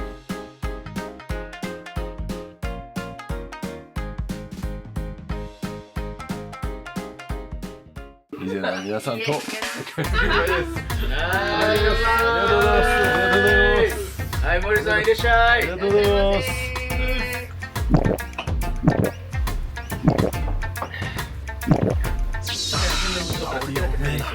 昨日飲みましたこれ。味見させてくれ。ああ。いけない、青田どうするの。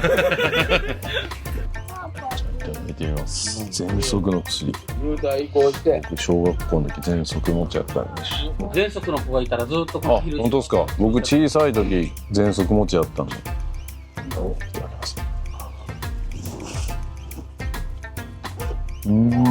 全然言われなかったアヒルとかわかんないですね。普通の鶏肉っす。そうそうそう。あ、でも鶏とは変わりますよ。鶏とは違うんですか。これ喘息に効くんや。言ってるだけですよ。いや言ってるだけですか。なんもないですプラシーボ効果。美味しいですね。アヒルはなんかその各家庭でその買っててそれを締めるみたいな感じなんですか。買ってる人からそれを買って肉を買うみたいな感じなんですか。この島だけですか。あんま聞かないですよ。沖縄自体が沖縄が食べるんですね。ヤギはねなんか有名ですよね。沖縄で食べるカルパッチョ。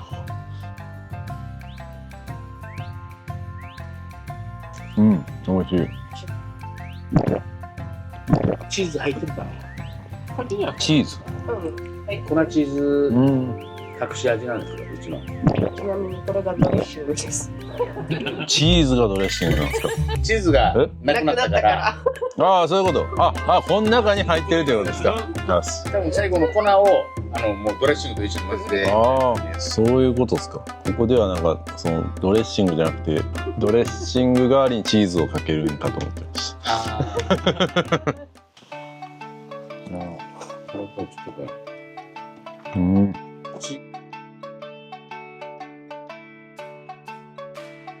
これもそのままかぶりつくみたいな。そういう感じですね。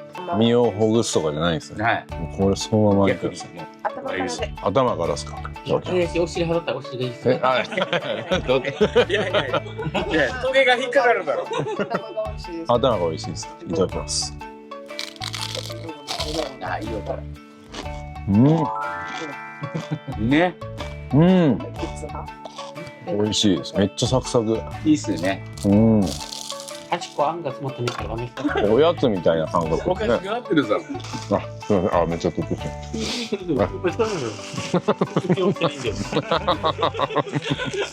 何時からやってるんですか。今日5時半から。自分なんかですけど、じゃあ多分お昼。昼からやってるんですか。ありえます。あげますよ。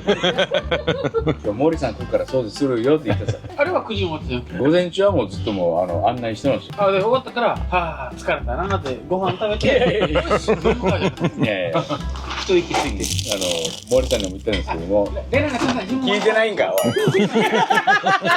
あ、言うたり言うから。もうフルカットでお願いしますよ。もう無駄ですよ、今の。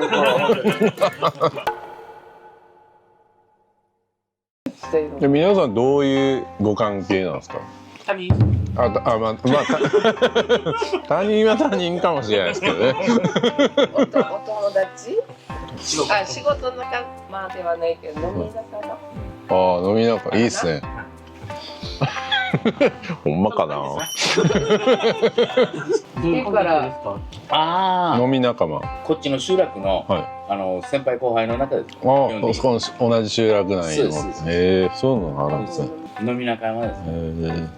家族と思ってたの、そんなこと言うの。他人言うてたよ。他人言うてたよ。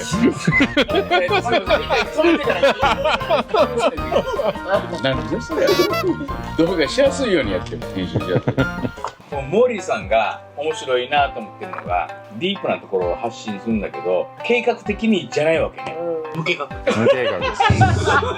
もうファンタジー。でもなんとかなるみたいな。いや、しかも明日の宿も紹介してもらったじゃないですか。はい、電話かけたらもういっぱいですって言われて、でもう結局明後日の宿に電話して「明日も行けますか?」って言ったら「空いてます」って言ってなんとかなりました。なるほど。それを売りにやってるわけ。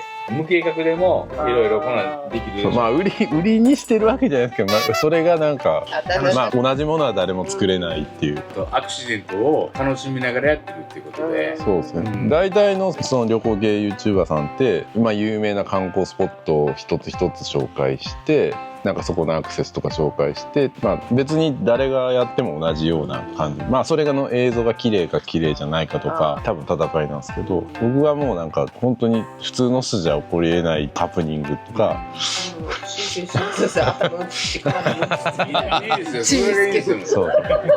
そういうのが、まあ自分自身も同じことはもう一回ここに来たら同じことは起こらない。美味しい。何食べとんの？ガム美味しい。懐かしいガムやな。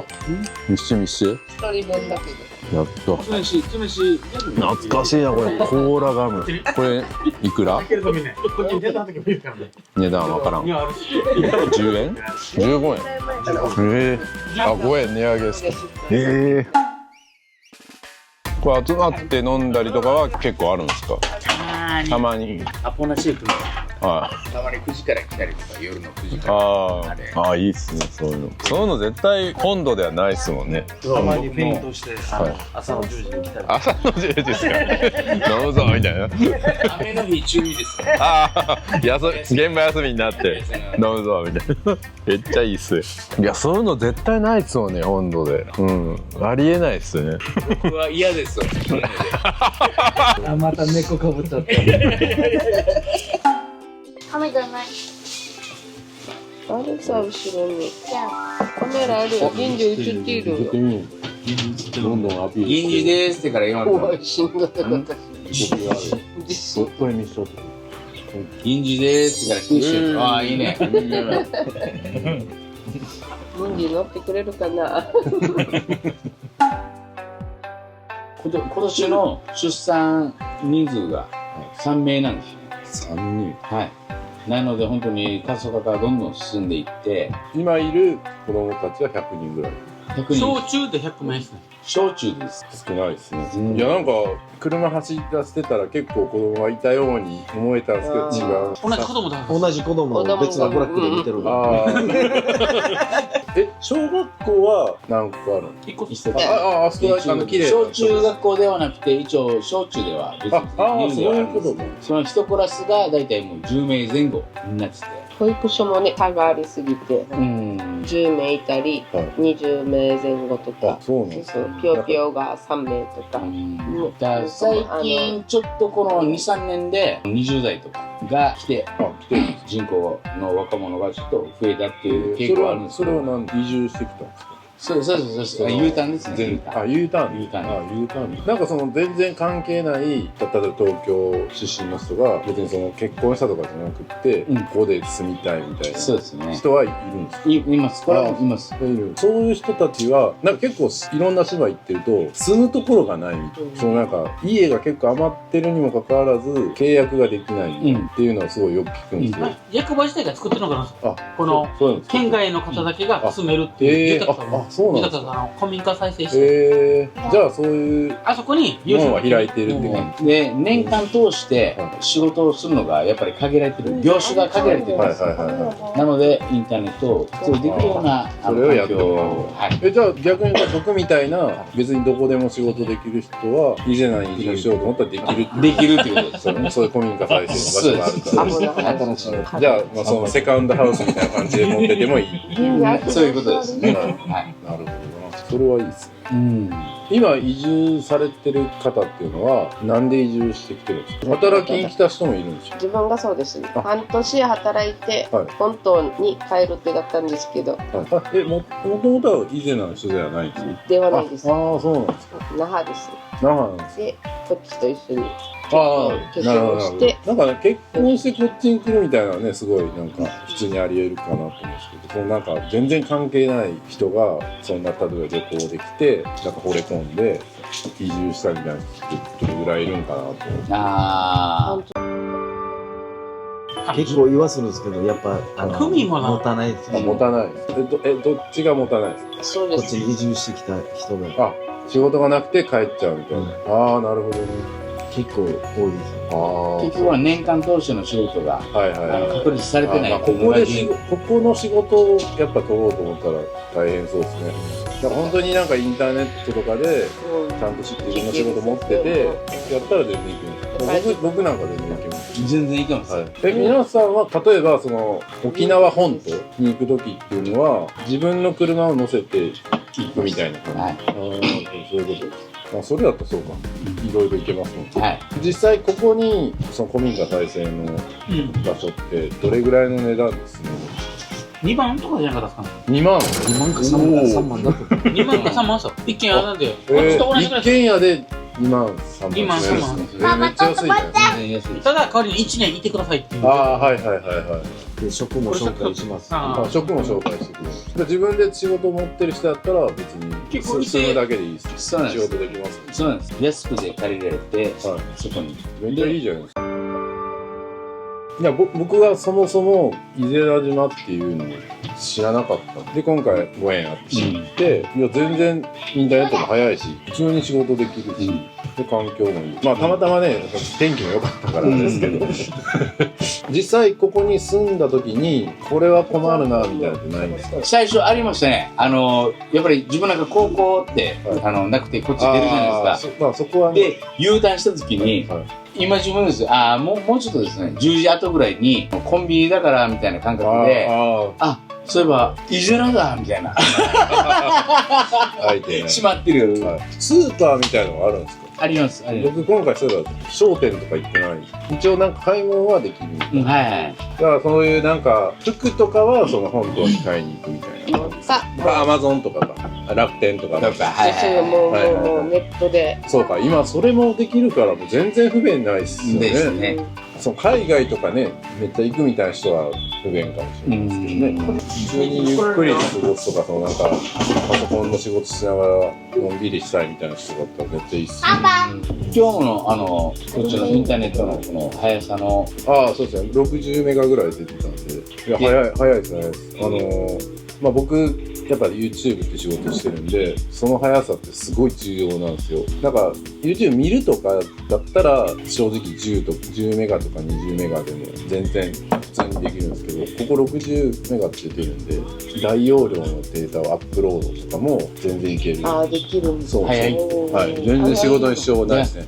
結構僕もやっぱその宿に行ってみないとわからないみたいなこと多くて、結構高級宿とかに泊まってもネットの速度はめっちゃ遅いとかあるんですよ。それ売りできるでしょうって言いたかったのに。いや、できると思います。その結構若い人なんかはネットの速さってすごい重要だし、特にそういう発信の仕事をしてる人なんまあそんなに多くないと思うんですけど、まあそれは都会とかになって例えば一軒家で自分で Wi-Fi とか入れたら本当に300メガとか出たりするんですけど、そう出るんですけど、まあ、それには及ばないですけど、まあでも全然普通の仕事をしてる人だったらできるし、オンラインミーティングとかも全然いける速度なんで。そうですね。いや、ここ 5G も入りますよね。入りますね。ね、いや、それもすごいっす。離島で 5G とか入らないですよ。あ、そうなんですね。キリンです。キリンです。そっちの方が似てるな。負けた。皆さんそれを飲む感じなんですか？いろんな種類あって。青森の20度。はい。これが飲みやすい。これじゃあ飲みやすい。定番ってやつですね。じゃあお疲れ様です。はい、いいですよ。すいません。邪魔しました。こっち入ったら自己紹介から始める。あ、いいですね。山って。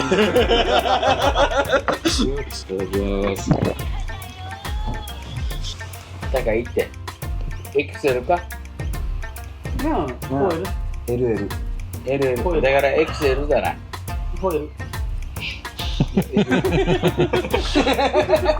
まろやかで美味しいやっぱ。L ね。L まろやかっすよねすごい。でも飲みやすいですね。青森の中でも。本土売ってないけど。あ、本土売ってないですか？もうここで買うしかないみたいな。売ってる場所あるんですけど、商店街ぐらいしか売ってないです。好きな人はこれ買ってるの。ああ、いや確かにこれは美味しいですね。戻ってるよ。なんか泡盛じゃないみたいな感じですよね。やっぱ皆さん毎日飲む感じですか？ほぼほぼ毎日。1ヶ月に1回。1ヶ月に1回。今日その1ヶ月に1回ですか？1ヶ月に1回酒抜いてるんです。いや抜いてるんですか？それはでもそれっぽい。俺今日こいつと3日連続だって思ってる。ここにはい、今9時6分でお開きですね。持っていきますから。冷札さんももう酔いつぶれていなくなりました。もう寝ちゃったんですか？寝てる。もうめちゃめちゃ寝てる。家の主もう寝ちゃいましたね。ありがとうございました。あり飲みましょう。がとうございました。はい、ありがとうございました。ああ、今もう曇ってるな。奇跡やったな、昼晴れてたのに。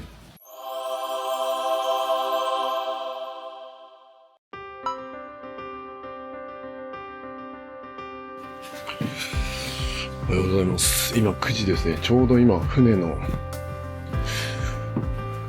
音がしました。で、今日はね12時に渡し船で、伊平屋島に来たいと思うんですけど、今日はやっぱり天気がちょっとね荒れそうな感じですね。いや本当に昨日晴れたの奇跡だったなと思います。で、今日はね伊平屋島の方行って、まあ今日はゆっくりしたいなと思いまして、まあ明日明後日天気が良くなることを祈りつつ、伊平屋島の下見みたいな感じを今日はしようかなと思ってます。日程もね1泊2日ではなく2泊3日でちょっと長めにとってますし、ホテルでのご飯もね楽しみにしてるんで、この伊勢屋島と伊平屋島とどう違うのかっていうところを見たいと思います。はい、それでは今から宝屋っていうところに朝食に向かいまして、そのままレンタカー返したいと思います。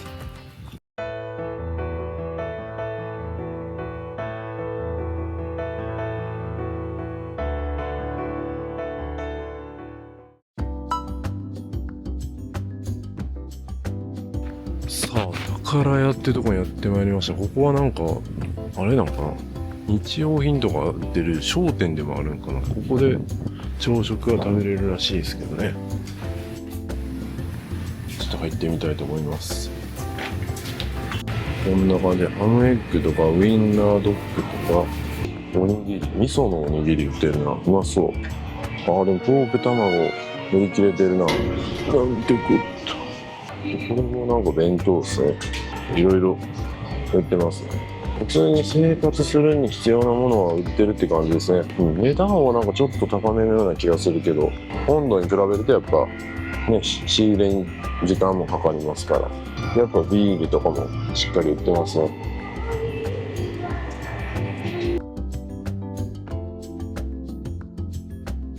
結構温度ともほとんど同じものが売ってるって感じですね。文房具とかそういうなんか売ってますね。あとお酒売ってる。浮輪とか売ってるよ。あ、これもちっちゃいやつも売ってるんや。ここでしか飲めないって言ってたもんな。買いたいところやけど、僕家で飲まないからな。結局たまる一方や。そう、なんかこうゴーヤのこれうまそうや。150円安い。おにぎりとこれ買おうかな。なんかこうやって1リットル20円で24時間こう水を汲めたりとかするみたいですね。赤ちゃんにも優しいみたいな。海水を真水に変える逆浸透膜フィルター搭載のお水の自販機ということなんですね。海水から水作り出す。最強ですね。これ本当に全島に導入されたらめちゃめちゃいいです。で、コインランドリーなんかもあるんですね。7分100円って結構高め？乾燥機7分では乾燥できんと思うけど、あ、これ乾燥だけがあるってことか。洗うのは家で洗ってきてくれって感じなのかな。はい、それでは味噌のおにぎりいただきます。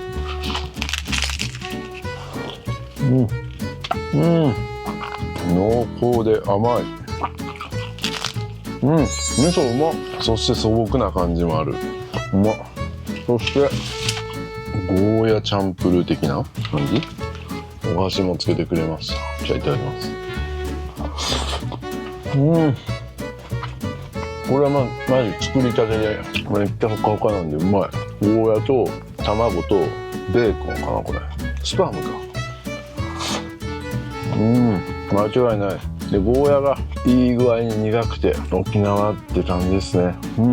うまい。最高っすね。こういう朝食もいいっすね。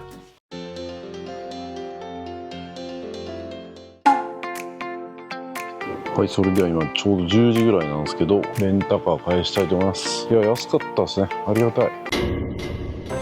なんとガソリンを入れるの忘れてて、ガソリンを入れてきてくれって言われたんですけど、この見取り図とか全然わからんねんけど、どうやって行ったらいいんやこれ。 JA のところとか言ってたけど、これどっち方向向いてるんや。全然わからん。どないなってんのこう。わかりました。これですね。 JA 沖縄 SS っていうところですね。なんとか給油できそうです。クレジットカード払いもできます。何かのご縁ということでご縁をいただきました。嬉しいですね。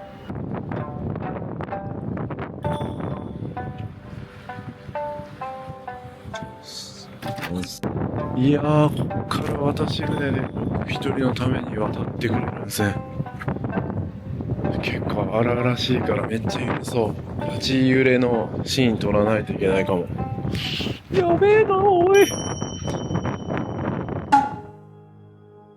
はい、これでですね、伊是名島の旅が一旦終わりになります。2泊3日の旅でいろいろ天気もね良くなったり悪くなったりしましたが、皆さんの目にはどのように映ったでしょうか。いや、今回のね旅で本当に全部を網羅できたわけではありません。結構行けてないお店なんかもあるし、今回ね上里さんにいろいろ紹介していただきましたが、これ紹介するの忘れたみたいなこともおっしゃってたんで、まだまだ多分見れるところがたくさんあると思います。それでもね、この2泊3日で本当に充実した旅をすることができました。晴れてる時はもちろんね、素晴らしい海の中とか、素晴らしい山からの景色だったりとか、普通に車をね走らせてるだけでも素晴らしいものを見ることができたんですけども、雨が降ってる時もやっぱこう食事を楽しんだりとか、その空気感、もうそこにいるだけでもうなんか癒されるみたいな、やっぱ不思議な空気を持った島だなと思いました。やっぱりね、その神の島、そして王様の島ですよね。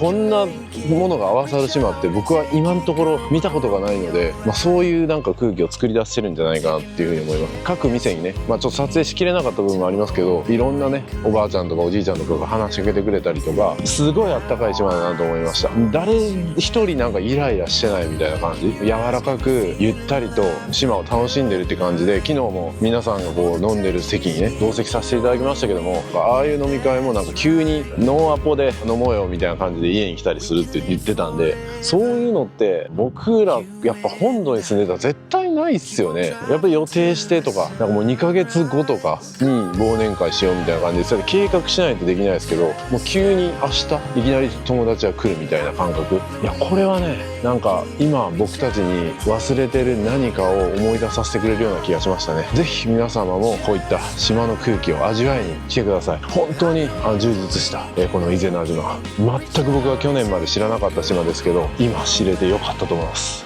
これはもうまた来たいと思います。最高の島でした。それでは次、伊平屋島行ってみたいと思います。次の動画を見てくださいね。まさに旅味ごとし。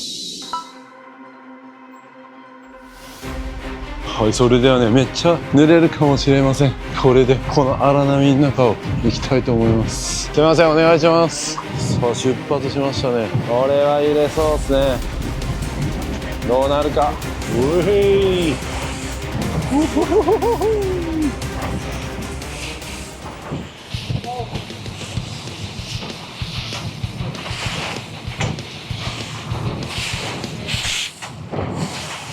いやー、ありがたいですね、こうやって連れて行ってくれるの。あ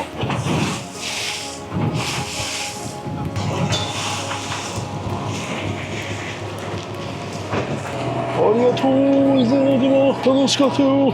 わざといらしてあーとかやるのが定番なんですよ。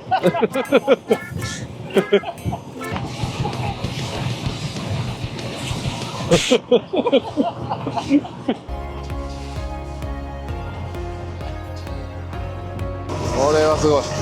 これは美しいな。曇っててこの美しさはなかなか素晴らしいですよ。おお、ここ泳いでみたいな。曇っててこの透明度、やべえ。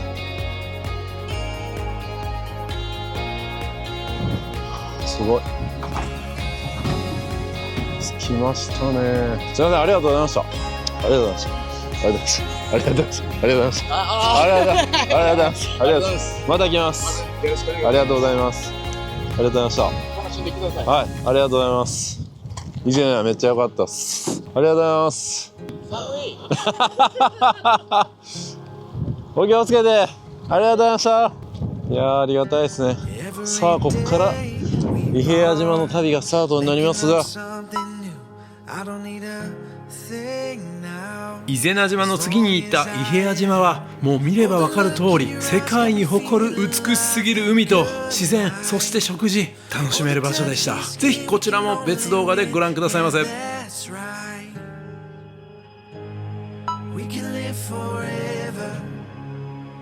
本部港からたった30分で行ける伊江島の様子は別動画でお届けいたします。こちらも素晴らしい体験がたくさんできました。行きやすいのでね、初心者にもぴったりな島、ぜひ別動画でご覧くださいませ。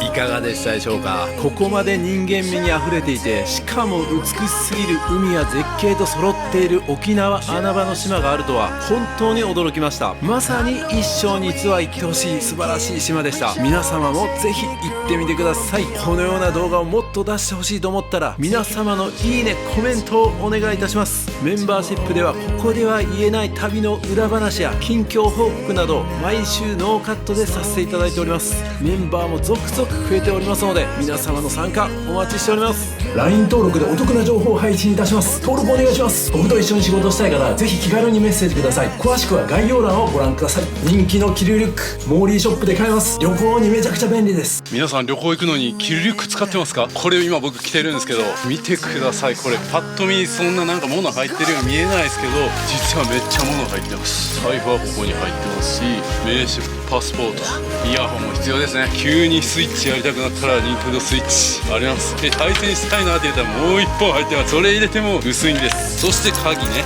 車の鍵つけたりとか財布だったりとかも入れることができます。財布何個入れんねんって話ですよね。そして外側にももちろんポケットが2つついておりまして、除菌シートだったりとかも入れれますし、なんと後ろにですねペットボトルもですねこう入れることができるんですよ。これだけでもめっちゃ入れやんって思うけど、なんとこの後ろにですねパソコンまでで、これだけ物が入ったらもう旅行先でご飯食べに出かけよう、でもスイッチやりたいかもしれんし、仕事ももしかしたら入るかもしれん、喉も渇くかもしれんみたいな、そんな心配性なあなたでも全部入れていきます。。リュックとか背負ったらスリにあったり怖いじゃないですか。キルリュック、旅行する人には絶対必須です。旅は自己投資。キルリュックベストの新作キルリュック2も出ました。ここにはポケット追加されまして、さらにサイドファスナーだったりとか隠しポケットも追加になってめちゃくちゃパワーアップしてます。肩幅も細くなって女性の方でも着やすくなってます。ブラックとネイビーどちらか好きな方をどうぞ。旅は自己投資。僕のことをもっと知りたい方はサブチャンネルもチェックをお願いいたします。